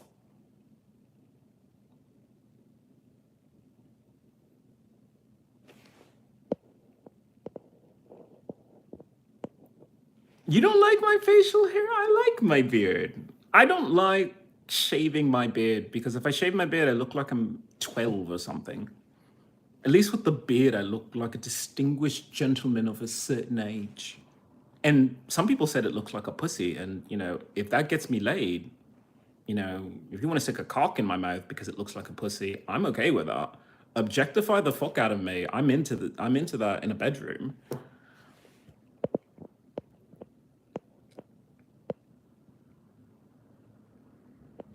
It's a whole finger's width. A little bit more than that. I don't know, Watson. What's with all the rude comments? People want to be rude, you know, and that's fine by me, because at least you came into this chat to talk. You came into this chat to be heard. Freedom of speech is freedom of speech. You know, Clint is there helping me out here. I still appreciate you, Clint, for doing that. But for the most part, even if you want to be a troll in my chat, I would rather you exercise your freedom to speak, because America has silenced people. They shove a hot dog in your mouth and an apple pie in your fucking face, and they say, you know what? We don't want to hear from you. They sit you in front of a television screen and say, stare at this. Stare at a life that isn't yours. But you come into my chat and you say the vilest things possible, good. Because at least it'll teach you to keep speaking. It'll teach you to keep going. Because right now, America has been the most oppressive country, and the United Nations is investigating them for that.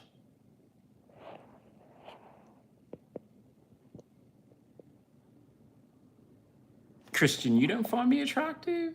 Are you sure about that? Are you sure I'm not your type?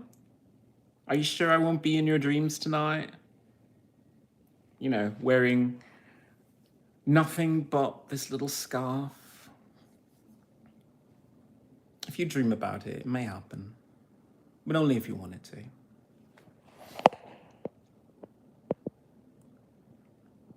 You are lazy. Of course I am lazy. I want all the orgasms. You don't like my hair. Bam, bam. I happen to think that I look sexy, like effortlessly 80s. Like, it's retro, but also very fresh. And it's three-dimensional. I don't know. If I had more money, I would go to Jonathan from Queer Eye and say, whatever you're doing with your hair, fix mine, because my hair is such a mess. Which is why I always try to include him in my deaf music videos, so he knows that he is my go-to hairstylist should I ever become famous. Not that I'm famous right now, but if I did become famous, like if I was on the Kelly Clarkson show and she was going to have an interview with me in order to explain herself for that comment that she made when she was wearing no makeup. And they say, well, you're going to show up on her show where she will be wearing makeup. So therefore, if you want to wear makeup and have your hair styled, I would have to say, well, Jonathan has to be there in order to do my hair. But until that moment happens, or doesn't happen, I will just continue to style it myself to the horror of everyone who has to look at it. Reg 3305, if you didn't waste your money, you'd have some.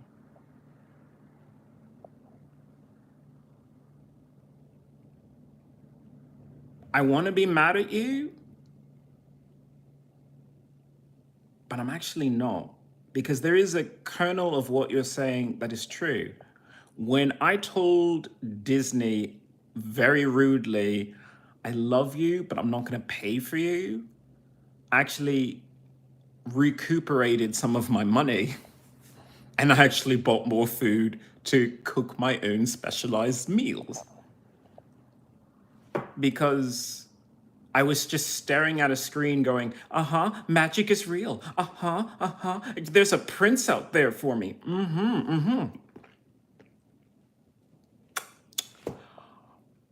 Well, I wasn't eating. I actually, had Clint saying, dude, you gotta eat. You gotta eat, dude. Dude, you gotta eat. And I was just, but there's a magic person on the screen. Fuck that. There will be a magic person on the screen regardless whether or not I pay for it. But I'm not going to pay for it in favor of starvation. No. So that had to go. But the reason why I talk about money for myself, specifically my disability benefits, is because I need to live by myself. I cannot live with other people. I am constantly having my PTSD triggered, and I'm just being manipulated every step of the way. Every step of the way. I had the apartment where I, for the most part, lived in an entire block of just men. But the guy to one side of me, he and I were dating, but we broke up, he moved away. And then the guy on the other side, he would invite these trashy fucking women who would come into the apartment building and then try and break into my apartment building. Sorry, my apartment. I don't own my own apartment building within an apartment building. That would just be weird. But either way, he did that. So both of them are gone. But here is why I say I'm being manipulated. Because they're gone, now I have one neighbor who has his girlfriend who just whispers in through the walls all the time. No, they're having a conversation over there, but because I have PTSD, I don't want to fucking hear anybody. I don't want to fucking hear anybody. It sets off my PTSD. It makes my chest constrict. It makes my eyes bulge out. I cannot fucking handle it at any way. And then since the guy is gone, not even gone, like he just sleeps out on the sidewalk in front of the building, but they moved in a woman next to me. And so I'm just being manipulated. And I know that, it's an apartment building. Anyone can rent. I don't disagree with it. Like, if people need to live here, let them live here. Which is why, as much as I scream, and I do scream, and I say shut the fuck up, I scream at these people through the walls. They deserve to be here. They deserve to be here. Me, on the other hand, I've been sexually abused by the United States military. Give me my disability benefits so I could just live alone. Alone. The only chicks I want around me are chickens, because I want some eggs for breakfast every single day. I want to be a farmer. As much as I'm talking about unplugging from electronics, I'm literally just plugging myself back into reality. And the reality is, you eat what you can see with your own two eyes. Oh, is it in a package? In a store? Did you see anything that went on with the process? Are you trusting it? No, thank you. No, thank you. I've seen what can happen when people just blindly trust. And no, thank you. I want to live by myself. So yes, you don't waste money, you get you get things back. You get some money back. But it's not the same exact thing as saying, oh, okay, well, even if I don't spend any money whatsoever, am I going to be able to afford a house? Am I going to be going to blah, blah, blah, blah, blah, blah, blah. Am I going to be able to afford a ranch where I can house animals, cows, pigs, chickens? If the answer is no, then I need money. I need money for that. And you know what? America owes me money for sexually abusing me and using me to promote rapists, to promote this entire rape culture that's in the military of, oh, you were okay with your fellow airman being sexually abused and sent to the hospital. Well, guess what? You get a promotion for that. That's the attitude of the United States? That's the attitude? Okay. So you're going to get less money from me. And I hate to say that I'm kind of picking on Disney right now, because Disney is it's a wonderful company. It really is.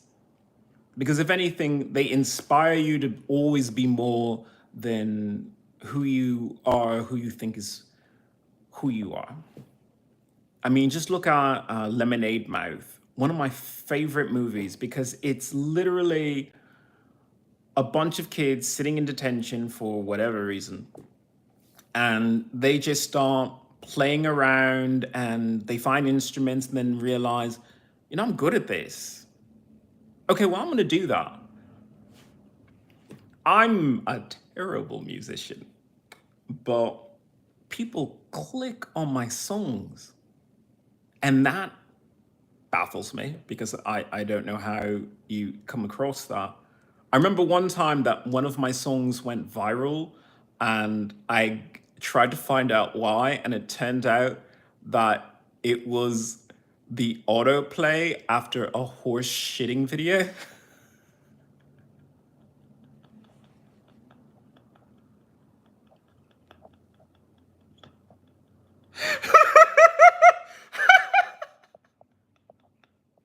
No, like literally, it was a close-up camera of of a horse's asshole and shit was coming out, and that video had fucking of YouTube views, millions of YouTube views. And then it auto played into me singing.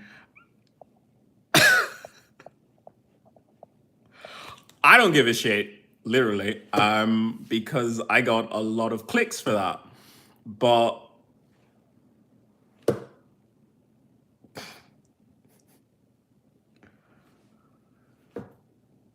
the idea that I could still make music and anyone clicks at all is amazing. And that's a gift. It's a gift because for me, when I make music, I don't make music thinking that anyone will actually care.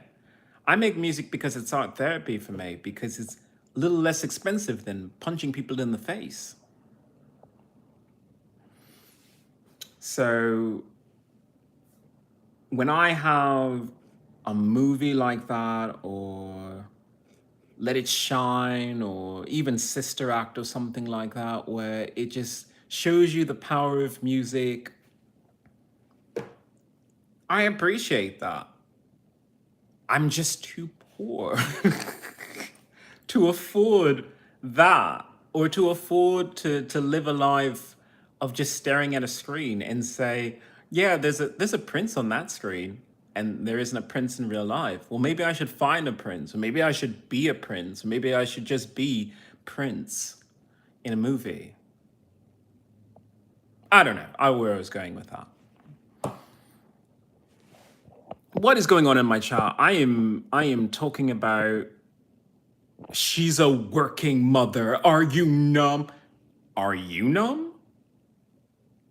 You keep putting those two words together and you think that that makes sense and is grammatically correct. Working mother. You put working before mother. Notice what you did, because, you know, I love being English and being able to break down the English language, grammatic as I am. She's a working mother and not a mother who works.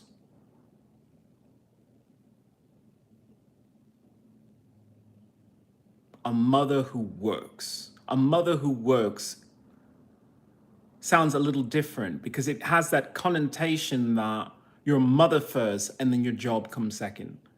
If Kelly Clarkson just said, you know what, I don't want to sing today, I don't want to do a talk show, I just want to, you know, sit down and play Monopoly with my kids,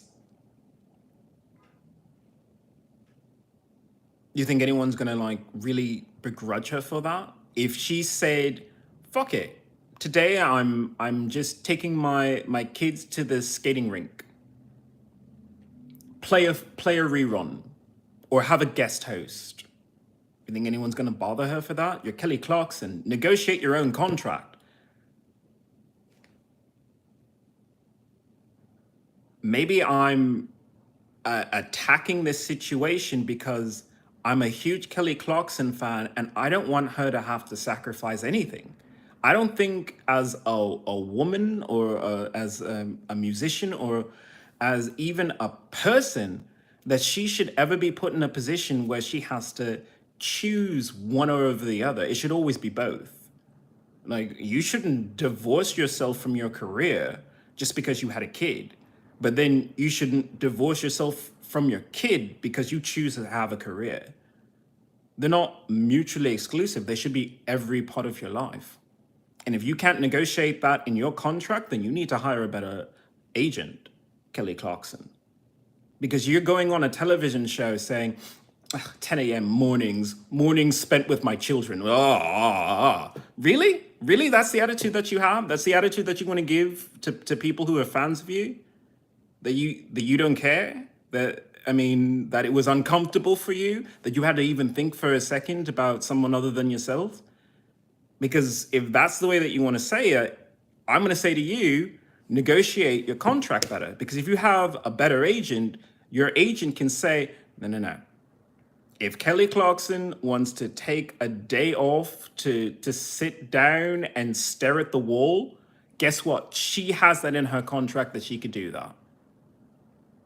If she wants to spend that time with her kids, watching them in a recital, she negotiates the contract that says, I'm going to do that. And guess what? You're going to have someone else fill my slot or do a rerun. Negotiate that in your contract. Remember that you have power. Kelly Clarkson, remember that you have power. It's the Kelly Clarkson show, not the NBC tells me what to do and I show up because that's my paycheck. Now, I'm not saying that this was the case for that specific situation, but how many women or men or any parent has been in this situation where your job comes in the way of you being a parent? Where your job says, well, we have a deadline and we want you to meet this quota and you have to be here at this certain hour.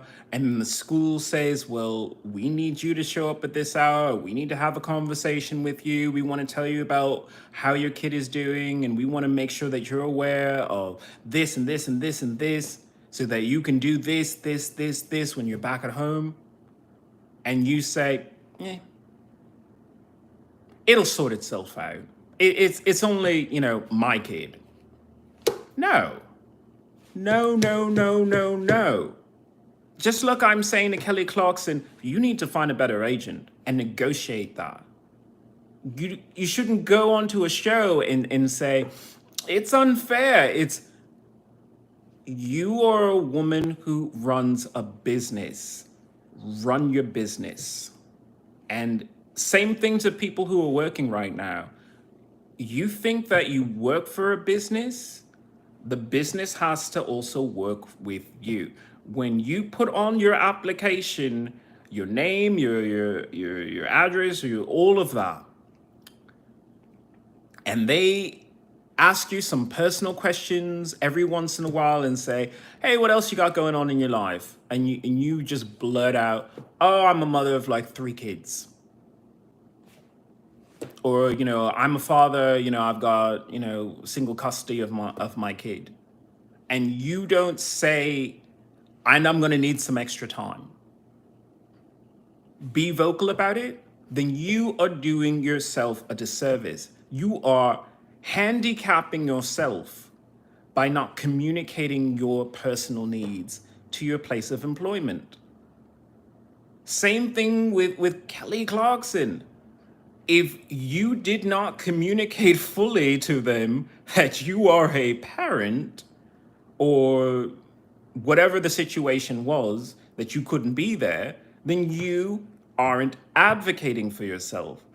And I'm saying to everyone, look at this situation and try and learn from it. Speak up for yourself, speak up for what you need. Everything is a subscription, pay to rent. Matt is 100% correct. You don't own anything. You don't. You even think that you own things that you buy. But guess what? You don't even own that. So money is important. It really is. It can't be everything in your life, but if you're not making enough, then you need to talk about it. If you think that you need more money, then you need to talk about it. And you don't want to hear a veteran complain and ask for more money? I'm sorry to hear that, but while I'm complaining, why don't you think to yourself, do you need more money? Do you need to speak up for yourself? When you go to speak to your boss, when you go to speak to your company and say, I give you this amount of hours, I give you this amount of attention away from my own family, away from what I want to do in my own life. I need more. If you're not communicating that, then you are harming yourself. So yes, listen to me complain about my veteran benefits and learn from this. Thank you, Clint, for handling things here. Two men can't make a kid. I'm gonna disavow you of that knowledge. Okay, two men can actually make children now. We're scientifically advanced enough that two men can make children.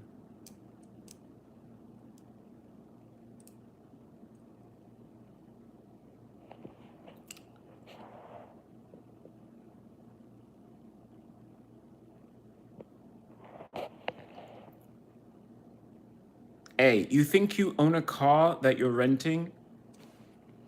I'm glad that you brought that up. You know, I said it earlier.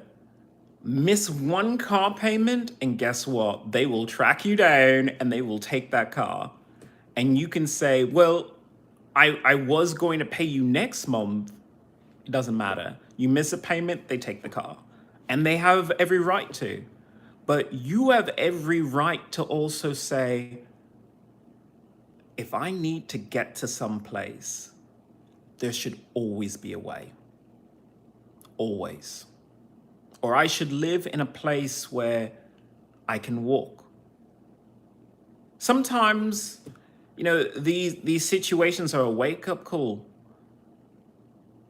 And I bring that back to my earlier discussion of the civil rights movement. And like I say, it's very controversial, but I just wish that maybe things went in a different direction.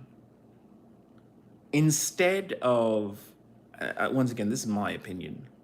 It's very offensive, but it is my opinion. And I will share it on YouTube because I'm a disabled American veteran. I give no fucks.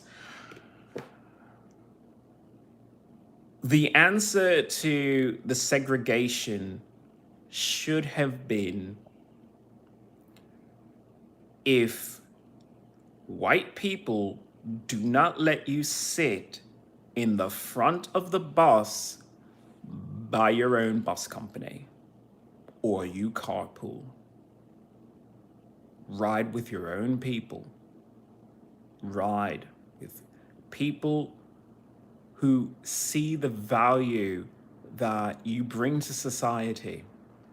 Choose a Black-owned bus company and take up every seat and get your people safely to where they need to go. Have higher standards than the white people who drink on the job sometimes. Have higher standards instead of just saying, can you accept us? Can you accept us? Can you accept us? Because I know that it's not as simple as that.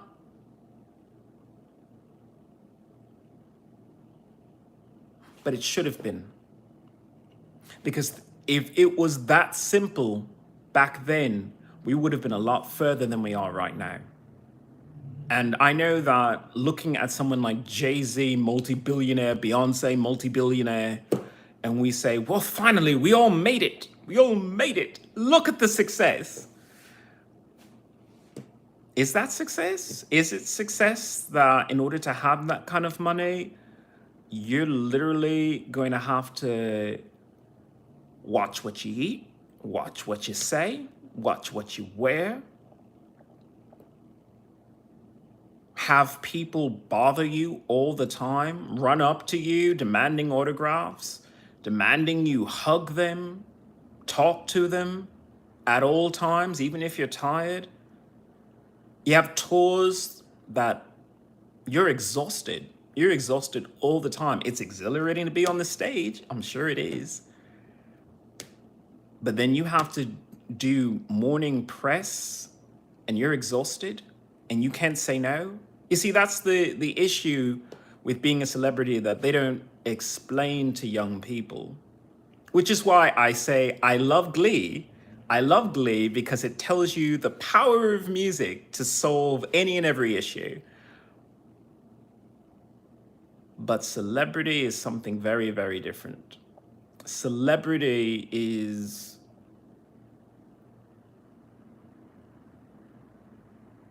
forever closing the door to a normal life, forever closing the door to having anything be private, closing the door to having someone love you for just you. and being told by everyone around you that if you say no, then you're just not being a team player.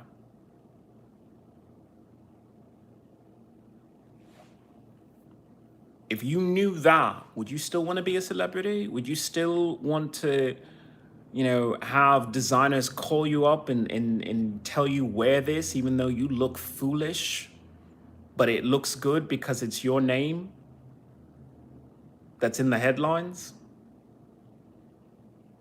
And the thing is stitched imperfectly and a boob falls out?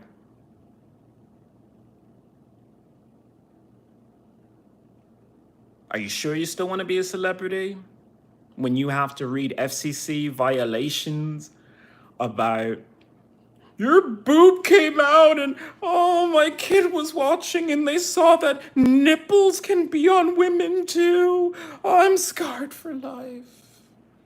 Do you really want to be a celebrity and have to deal with that kind of nonsense? Angry letters from people because you said yes to an outfit by a designer, by someone, and you didn't vet how well it would stretch under stress of Justin Timberlake's beautiful hand touching your breast for half a second? Wow, you still want to be famous. You must be special. Yesik, why don't you feel safe? I don't feel safe because I was sexually abused by the United States military. I don't feel safe because when I came out of the military and throughout the time that I've been here in LA, I've had women be extremely sexually aggressive. Something I've never experienced before, and I don't even understand why. I mean, look, I look like a werewolf. I look weird. I don't find myself attractive. But for whatever reason, women will stop whatever they're saying and say, you should go into acting. Or, you're really beautiful. And it's just creepy because they say it in that weird, like, low way of like if I could get away with just fucking jumping you and having sex with you, I would. And it's just creepy to me because I've been sexually abused and I don't like that kind of energy at all. And I won't tolerate it. So I don't feel safe because that's the energy that LA gives off. I don't know what the fuck is in the water or the food here, but women are buck as fuck. Women are. I mean, look, you talk about transgender, people in bathrooms. I'm talking about, I think there's some balls hiding out in these panties because I've never had women be that fucking bold as the women here. Grope a person in broad daylight? What the fuck is going on in California? No, I don't feel safe here. This place is creepy.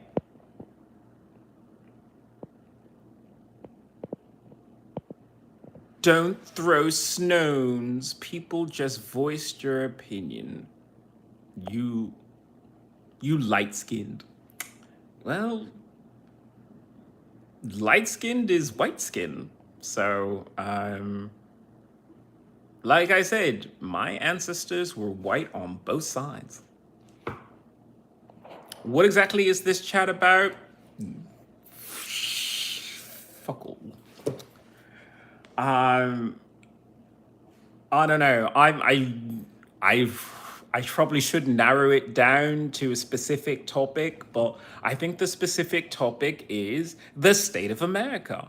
We have presidents that say, this is the state of the union. And I say, maybe where you live, but I live here and I need to be focused on this.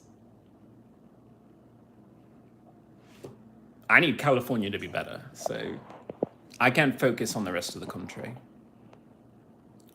Calling immigration, calling ICE. I wish you would. Because it's just like, deport me to where? I was born here. So what? Deport me to where? Comb your hair. I wish I could comb through this hair. Look at this hair. I'd break the comb in half just trying to do one look of this. Beautiful, luscious, luscious hair. Brilliant, brownish red hair.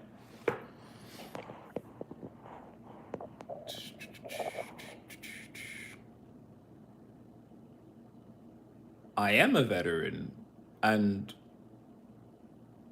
I am American, I think.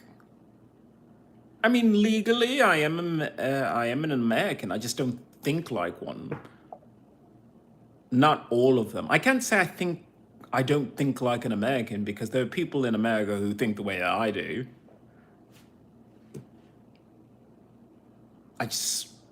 I know like one of them, Clint. He kind of thinks the way that I do, of maybe America would be better if it just held up a mirror to itself. What's the deal with the earrings? That's gay.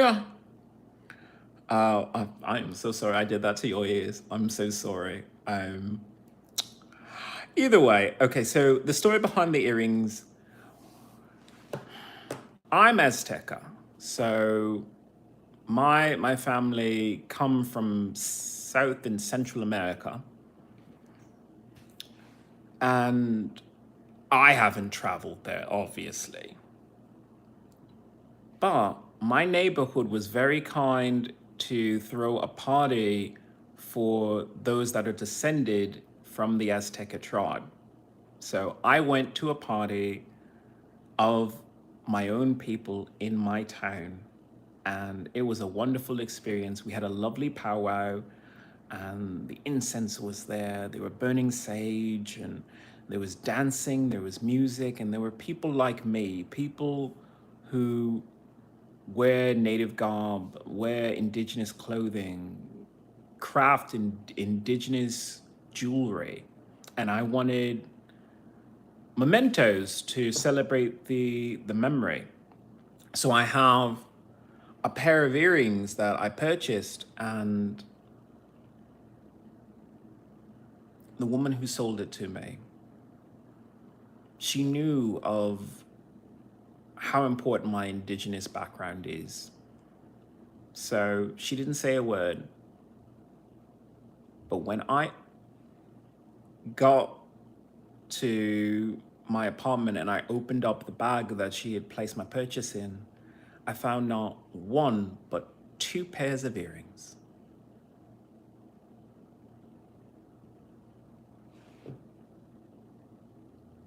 She decided to give more to one of her own people. And that is an amazing thing. I mean, true, it's like 2 for 1, like the savings. But it was also, we want you to recognize who you are inside. Wear these earrings. Wear these earrings and let it remind you, no matter where you are, of who you are, where you come from. Because every time someone says, that's gay, or, the revolt, the repulsed by it, oh my God. I'm terrible at English, sorry. But every time that they make a comment, it just reminds me, oh, that's right, I'm not one of you. I'm not one of you. I should stop trying to be one of you, and I'll be happier. Because if you're doing that in order to make me conform to your own life, which is miserable, no thank you. I'd rather wear these earrings and play the drums and dance around like a native indigenous person would than shave my head bald and then sit in front of a person who yells at me for not conforming enough. So, yeah, I wear my earrings with native indigenous pride because I'm a native indigenous person. who just happens to still like a little bit of Western fashion.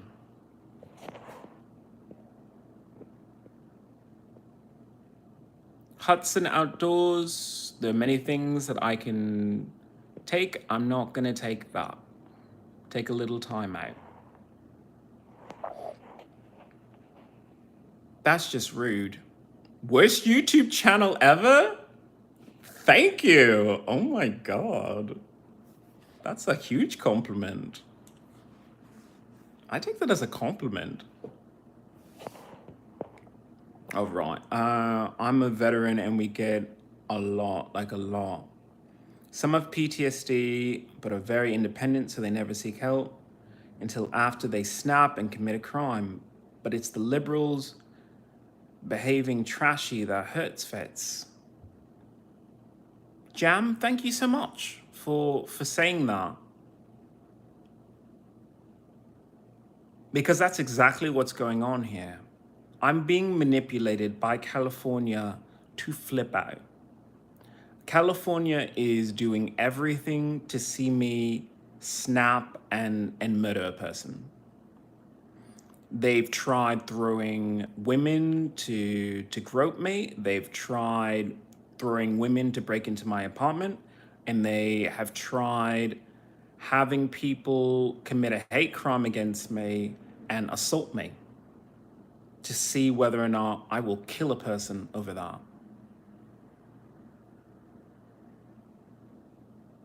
No. I will defend my life, and I've had conversations with the police about this same exact issue of, I'm going to put it in your face that I'm being manipulated and harassed, and you have to follow up on that. Because if I get pulled into the court because I defended myself with appropriate force, I'm going to have to bring up your name and say, didn't I tell you to check those tapes? So that's that. Here I am. I'm a veteran, and I don't know. I'm angry at America. I'm really angry at America, but I also feel a little sadness because everything that pisses me off about it are things that can be fixed. I don't think America is the worst country in the world. I just think that it's a country where people stop trying. So I encourage people to try. You know, if you don't like what I have to say on my YouTube channel, congratulations. You might be a YouTuber and not even know it. It's difficult, but I believe in you. You're rude right now, but I believe in you. So if you want to be a YouTuber and have your own opinion, I think that might be the path for you. Think about that. Such a feminized person, and we're supposed to, no. Oh, we're supposed to listen to your point of view.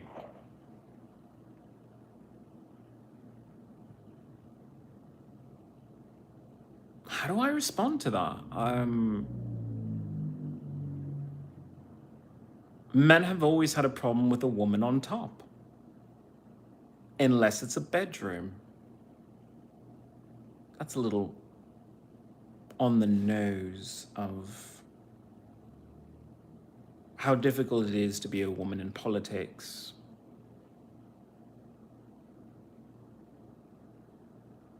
But it doesn't mean that they're always wrong.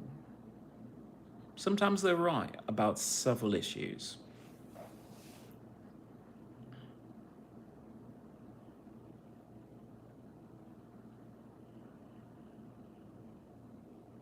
If it's corporate greed, how do you explain the homeless man with determination who becomes a millionaire?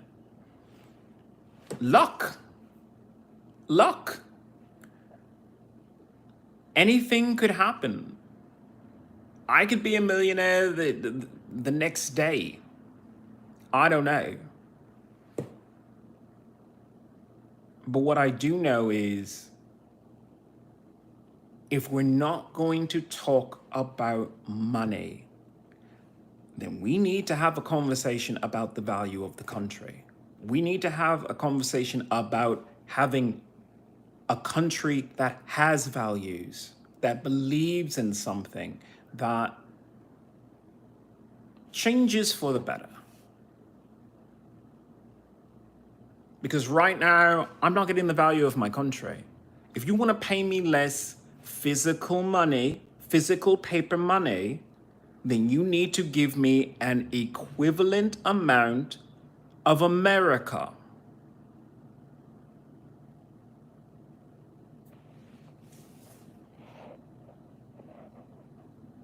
Still drinking CNN Kool-Aid.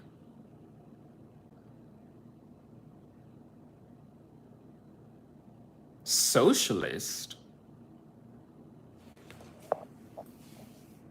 Maybe. Maybe. No, I'm a scientist. I am a scientist. I think capitalism has a point. I just don't think everything should be a capitalist moment. I've started this new habit of if I see a bus or hear a bus coming by, I actually turn around. And the reason why I do that is because I don't need any more advertisements about things that I'm not a part of, things that I can't afford, or things that I don't need. 2 for $3 for egg and bread in a restaurant. 2 for $3, egg and bread in a restaurant. Is there a reason why your eggs are so cheap? That you can give it to me for less than $3? But if I go to a supermarket, it's more expensive? What's wrong with your eggs?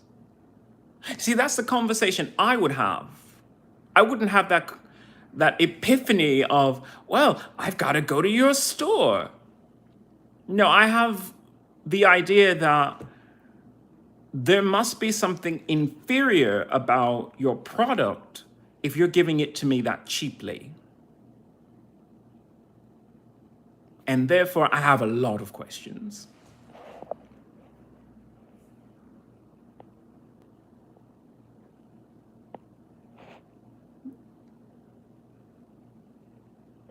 I don't like the sound of my own voice. What are you talking about?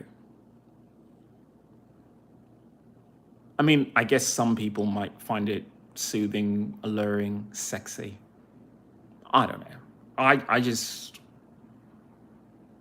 I like the sound of freedom, the freedom of speech, the freedom of lawfully assembling online in order to talk about political issues. Because right now, we've always been under the assumption that if you just vote for the person you want, then you can get things done. It's just, no. If you want change in America, then you have to be the change. If I want to live in a town that has less pollution, I have to build a town with less pollution.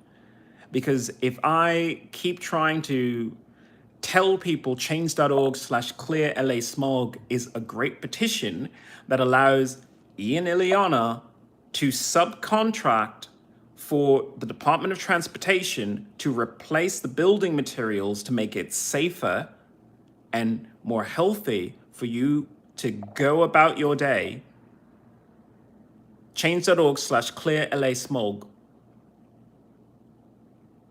but nobody signs it, then I have to think two things. Number one, I write terrible petitions.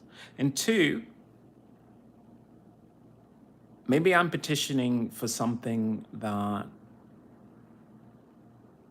nobody really wants, deep down. We talk a lot about veterans being suicidal, and I think America is suicidal. I think Americans are suicidal when they think cars are not killing you. Yeah, it's true. If you hit someone with a car, then you kill a person. But the smog and the exhaust that comes out from it is deadly. It is hazardous to your health. And Jam Jam over there is saying, oh, well, this person just likes to hear the sound of their own voice. I'm trying to save people. I joined the military for several reasons, mostly because I wanted to be a doctor and I wanted to be an astronaut, but mostly because I said, I am a person who wants to save Americans. I want to save these people who have been horrible to me my entire life. My entire life, America has been horrible to me. But I still want to save them because they're only horrible to me because they are in a horrible situation. They're miserable. Americans are miserable people. Always got something to complain about. Always got something to bitch and moan about. That is what it means to be American. To always have something to bitch and moan about. Because when you're bitching and moaning, you're not doing anything. When you just whine all the time, you're not really doing anything. But you are just letting the time go by. So I started a YouTube channel. I started a YouTube channel so I could talk to people about this country and say, if you don't want to save the country, I feel sorry for you. I feel sorry for you. But please try and save yourself. Save yourself from the waves of misery that America can inflict upon you if you're not paying attention.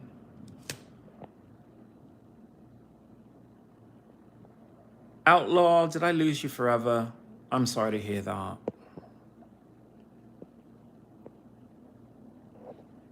Page up. This guy needs to go get help. I agree with you. I do need help. I need my disability benefits so that I can employ a medical doctor to help me with my PTSD. Because like I said, I support women, I support women's rights, but if California has gone out of its way to grope me and harass me by sending women to ring my doorbell, try to break into my apartment, or just in general grope me and make lewd comments, then no, I'm not going to be around them. I'm not going to engage with them. I'm not going to do anything. I'm just going to live a life without them. And I would like to see a doctor about that.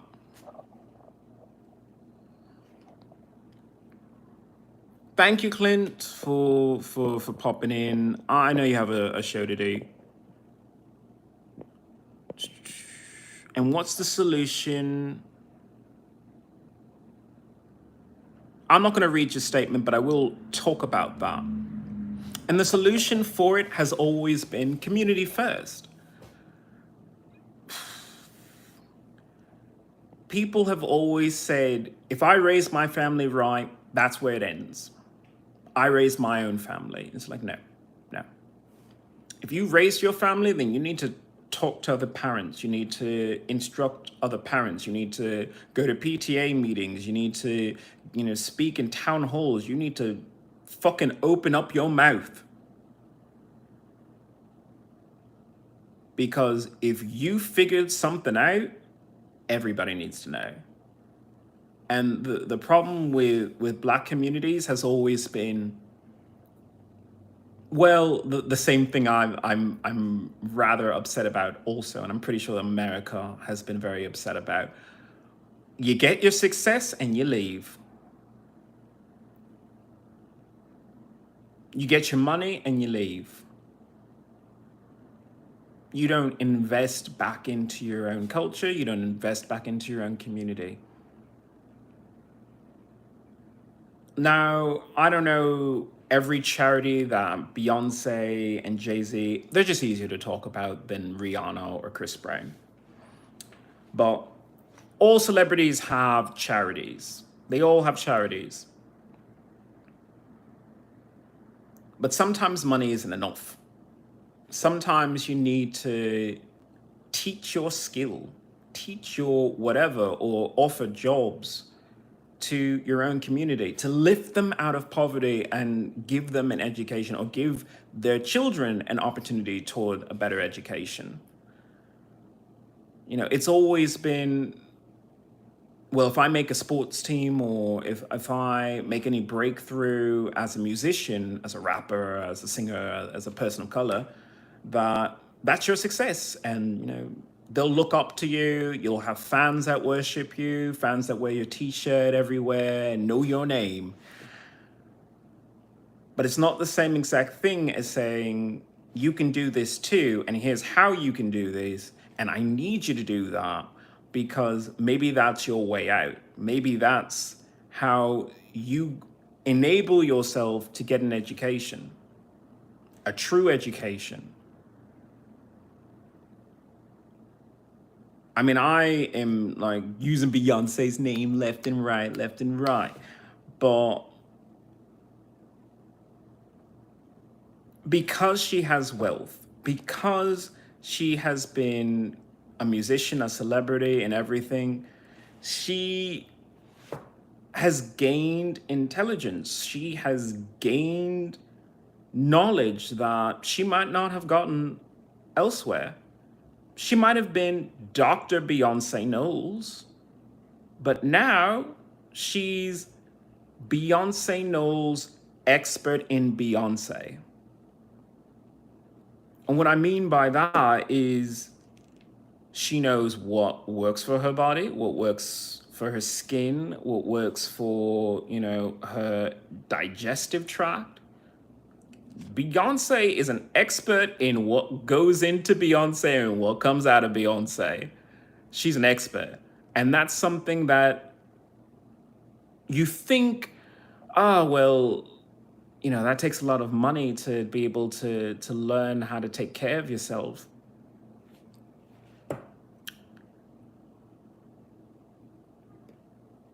Maybe it just takes someone patient enough to teach you. Maybe it takes someone offering you a job that means that you have the ability to take some time and learn. I like the sound of my own voice. I like the sound of people realizing that human potential means you can do anything. Singing is a gift. I mean, most people, it's a gift. But some people learn how to sing. I didn't sing well for most of my life. Only in the last, I want to say 10 years have I really grown as a vocalist. But it's a skill. You have to practice it. You have to learn biology, learn chemistry. People think, oh, those are just classes you take. It's like, no, the whole point of taking biology and chemistry was so that you could learn how to take care of yourself. Learn that if you don't understand chemistry, well, guess what? People will put chemicals into you. And you better understand what that means.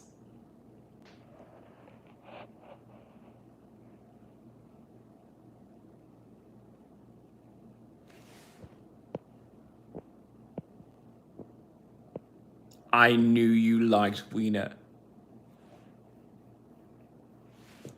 I like all things penis shaped. I am shameless in that regard. I love cock.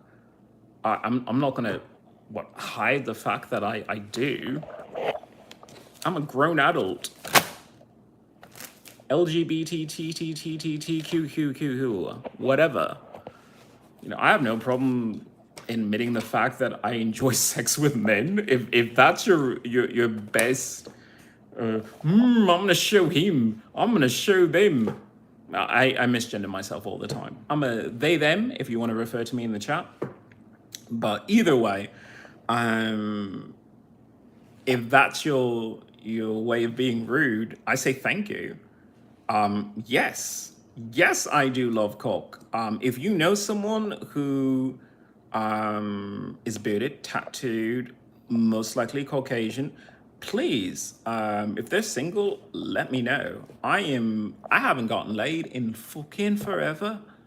And these LA people are just too beautiful and coiffed for me. I prefer a bit of rugged in the bedroom, and these people are just irradiated plucked chickens. I'm not into that. Your eyes are pretty. Thank you, Dylan. Thank you. Oh, I'm sorry, I've lost a Rodriguez. That's so sad. Make. I'm sorry. I'm losing a lot of people over this. I'm going to cry. I'm literally going to cry over this. Trans people are factual.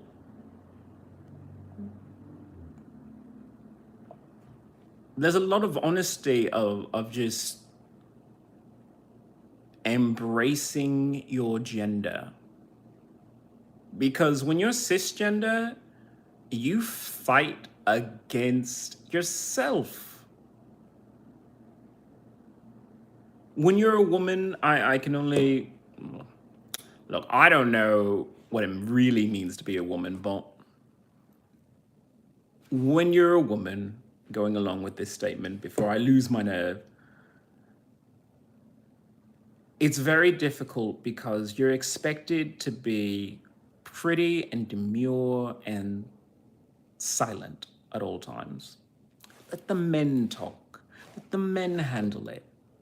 Oh, you don't have a man to tell you what to do and how to act and who you are?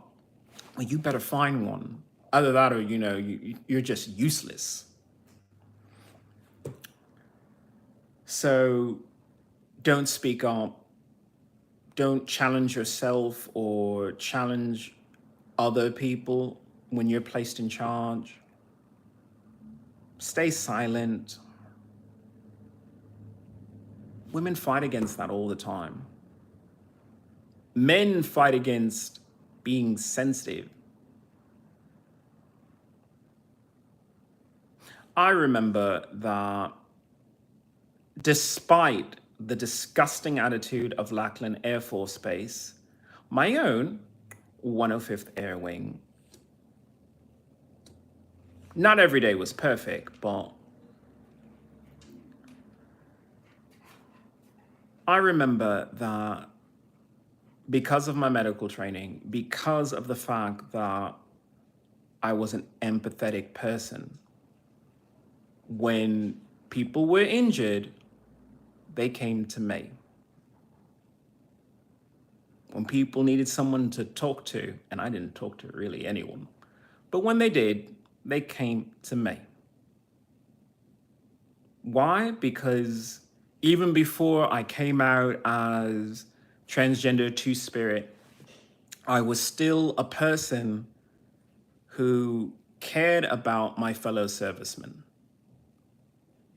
I cared about how the men in my unit were functioning, and they understood that. So when they had an issue, they came to me. I won an award for that, actually.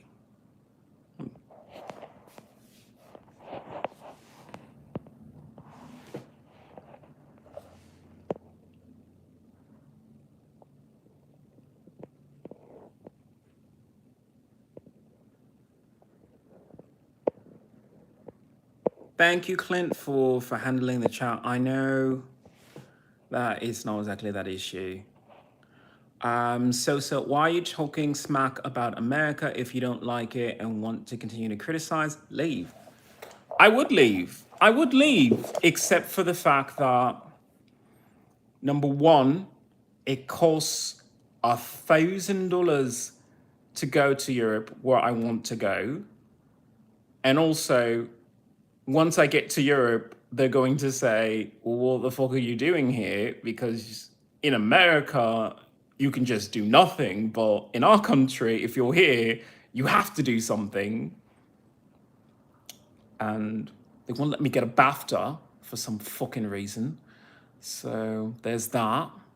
Oh, and there's the fact that I'm an environmentalist, and no matter how much I dislike you people, and I really do, and I have every right to hate you forever, I will still save you disgusting little creeps, pull you out of a burning building, because that's the kind of person that I am. Despite how much I will hold my nose from the stench of American capitalist greed and homophobia and transphobia that you fuckers have, I'm still going to save every last one of you. I'll make you happy.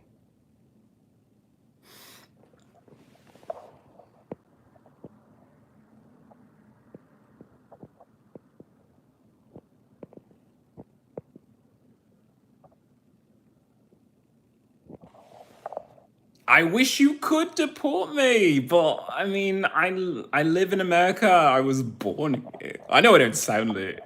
And that offends you. Oh my God, it offends every last one of you. The transgender person who speaks English. It offends you. Because you wish you could be transgender. See, that's the real truth. You want to talk about trans people being factual? That's the truth.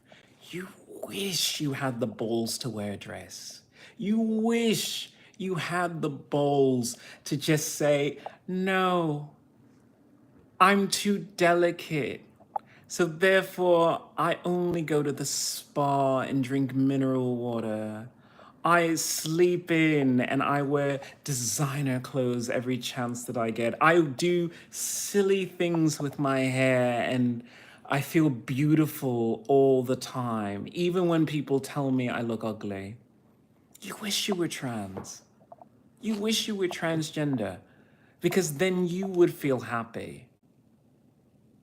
And that's what you're really afraid of. You're not afraid of transgender people. You're not afraid of gay people. You're afraid of happiness. Because it offends you that gay literally translates to happy. Because what could be more happy than having a bro that watches your back and fucks you, and you fuck him? You never worry about him getting pregnant. You don't worry about him, you know, belching or farting or, whatever, because you do that shit too. You're not worried about the smell. Oh, that man funk, that musk that men give off. You don't care about that. You actually like the smell of a man. You're afraid of being happy. If you were honest with yourselves, America, you would realize that you're gayer than the Greeks were. Because the Greeks were warriors.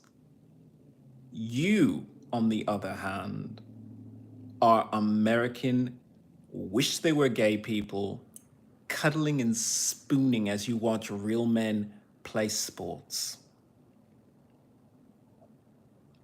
I don't think there's anything more homosexual than that. Can we all agree America is amazing?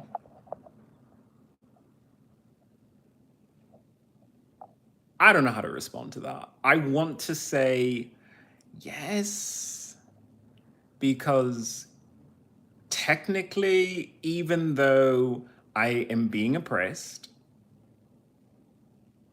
I'm being harassed, I'm still on YouTube right now talking about it. That even the government says, well, we can harass you, we can torture you, but we can't stop you from talking about it. We can't stop you from talking about how public health has been an issue to the point that a transgender person has to go to medical school to get that credential to fight for your right to live? America is awesome. Agree, agree.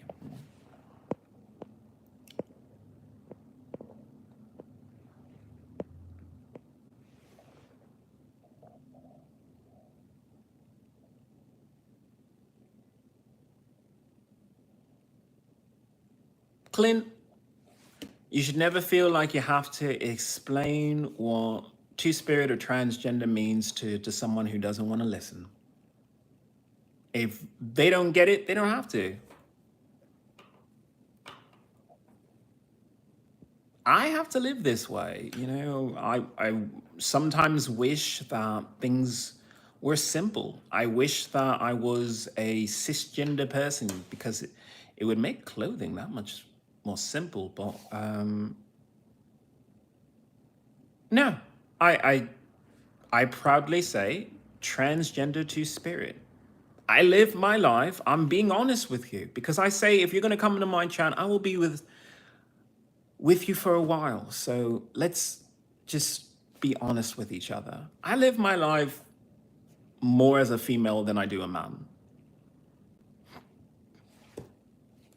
It just so happens that I also like being a man. I like having a beard. I like having a deep voice. I like having a penis. I like using my penis to fuck men. So, yeah.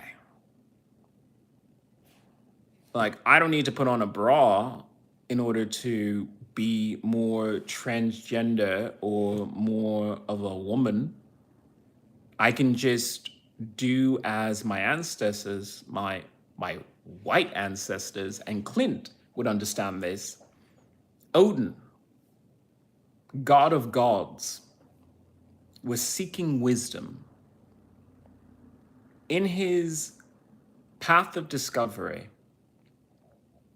he met with women, dressed as a woman, lived as a woman, and he gained magic and insight beyond human comprehension, beyond even the other gods, which is why Odin is the god of gods. He's higher up because he figured out what men have been lacking. You can put down women, you can say that a woman isn't worth the same thing as a man, but if you don't understand that they figured out some shit that keeps them healthier, more vital, more beautiful, then you're just deluded. You need to know, because I needed to know. And look at me. Gorgeous. Filthy, but gorgeous. Because I am one greasy, just oiled up, super sexual. Like I say, I live my life as a woman, but I'll just keep whatever I have. I'm not going to do a surgery. I'm not going to do hormones.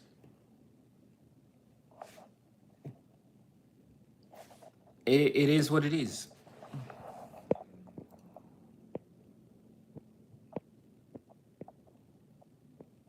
Gay British nationals in the US military.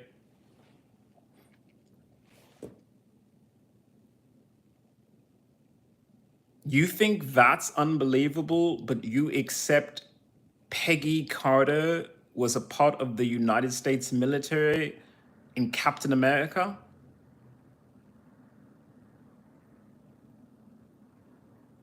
Wow. Haley Atwell is a phenomenal actress, but I didn't know she could be that good.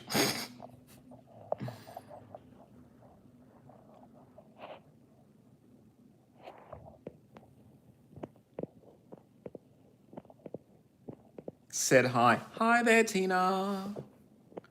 What was their MOS?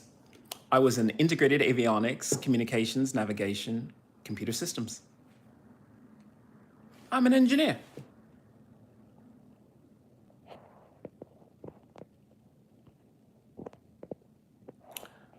What in the world am I watching, and how did I get in here on these? Oh, wow, are you Native American? I am Native.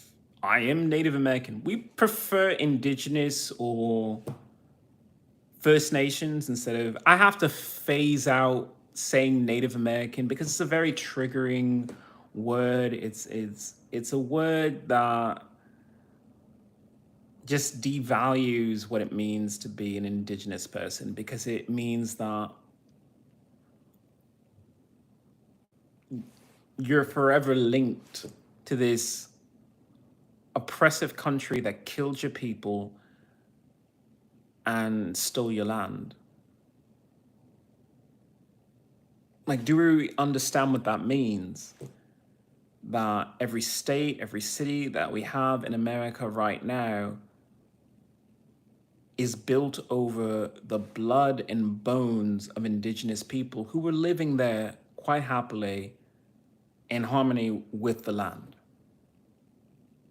That before these pale little fucktards came over, there were trees here, there were forests. The bison were roaming the plains. Native Americans, First Nation, Indigenous people were hunting the bison. But they never pushed them to the brink of extinction until the Americans did that.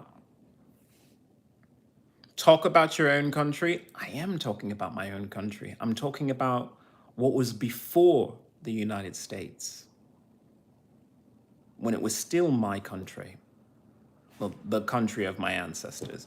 But then again, it's still my country, which is why I am fighting so hard for America, because that's where my people are. I could move to Europe, I could move to Scotland, where I would be so happy. So happy. But that's not where my people are. My people actually live here.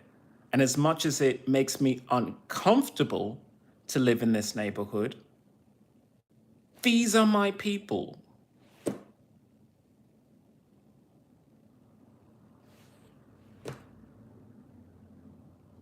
And some of them are just amazing. Or at least they could be if someone believed in them enough. So as angry as I am at my community for assaulting me, groping me, and harassing me, I have to do my best to make this country better, because my people live here. Does that answer your question?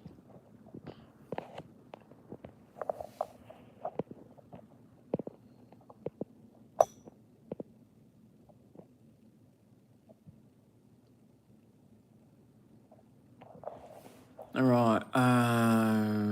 It is what I completely agree with you on. They are correct. Celebrities have a lot of power in influencing the world and how it works now.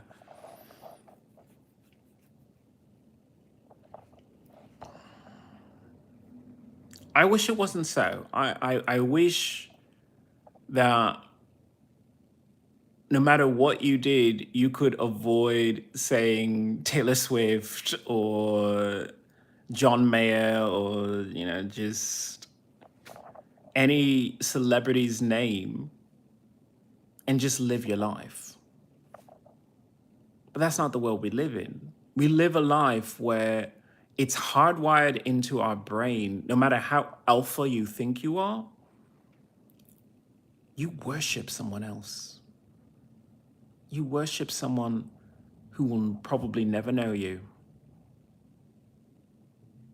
instead of taking the time to appreciate how beautiful you are. I'm looking at myself in the camera and I really don't want to.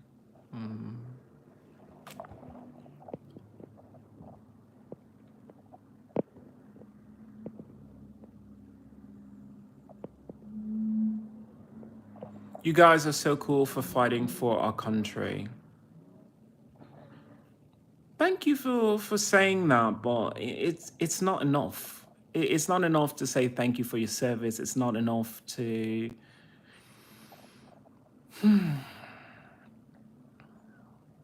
compliment us. We need our disability benefits. We need to take care of veterans. We need to have veterans off the street. We need to have veterans back in the community or starting their own communities.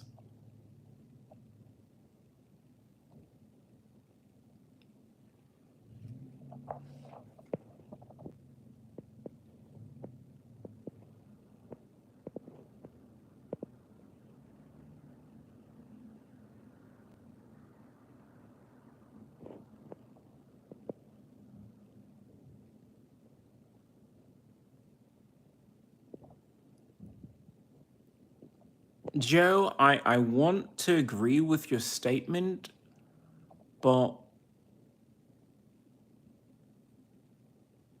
it just doesn't translate when,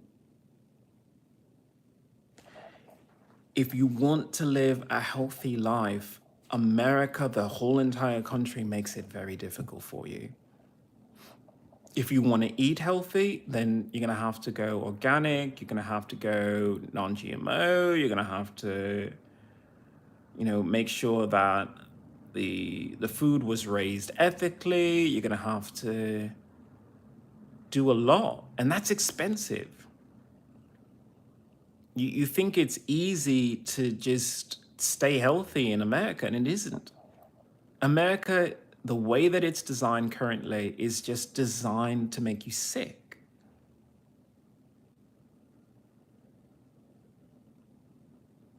And I think that's something we should talk about, and that's something we should change. And Clint, thank you for saying that. A lot of veterans do not get their benefits. A lot of veterans don't even want to ask for help. They're so broken inside that they never ask for help. They would rather sleep outside and beg for change from strangers instead of say, I had a limb blown off, or, I have PTSD, I need help. Because that's, once again, the macho before everything else, the cisgender macho over everything else, over wisdom.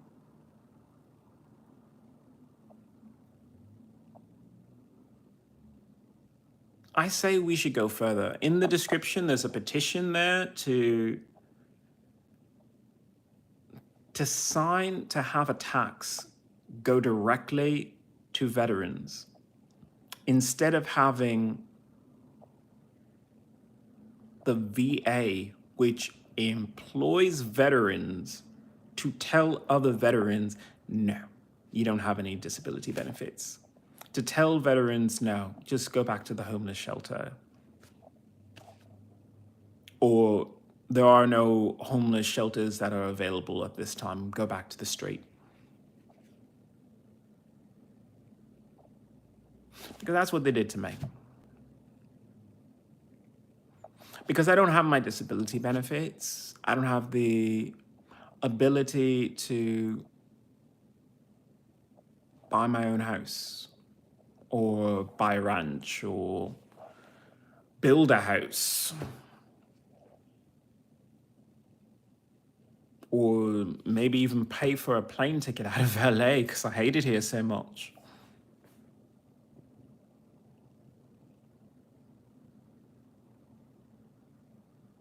It's not asking too much. 2 cents on a dollar. We could start there. But it's 72 billion, $72 billion for the estimated 18 million veterans. It's not asking, it needs to happen. So somehow, either that tax has to happen, or I'm going to start my own little charity and start providing for my veterans, because no veteran should have to sacrifice for anything. And I think that that's, the lesson of this. Here I am, I'm asking for my disability benefits when everyone needs benefits, and not just veterans, but everyone does, because we're all poor. We are all poor, but no one wants to admit it. Or they want to put you down because of it without saying, well, yeah, I'm not making enough money either.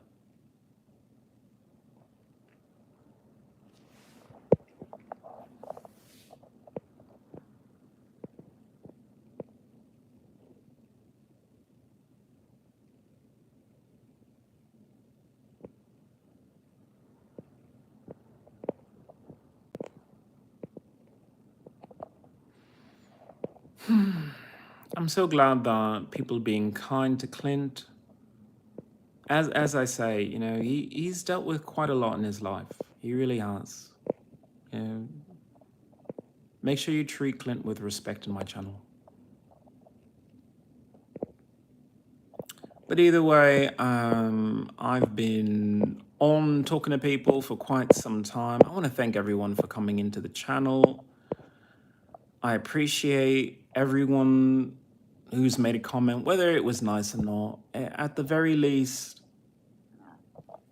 I hope you learned how to respect yourself and the value of speaking up. If you get anything from this channel, it's open your mouth. If something offends you to your core, or you feel strongly about something, you may disagree with me on some of the views that I have, but if you have views, you need to speak up. Because America is not about being silent. You didn't kick the British to the curb because you wanted to be quiet. This country was founded on, I disagree. And the only thing that keeps America alive is the fact that we disagree. That's a little sad. But at least you have the truth. My name is XIlyana. I like to thank Clint Gage for being in the channel. Everyone should follow his. He is a brilliant YouTuber. Make sure that you give him a like and follow as well. Thank you, everyone. I'll see you on the next podcast.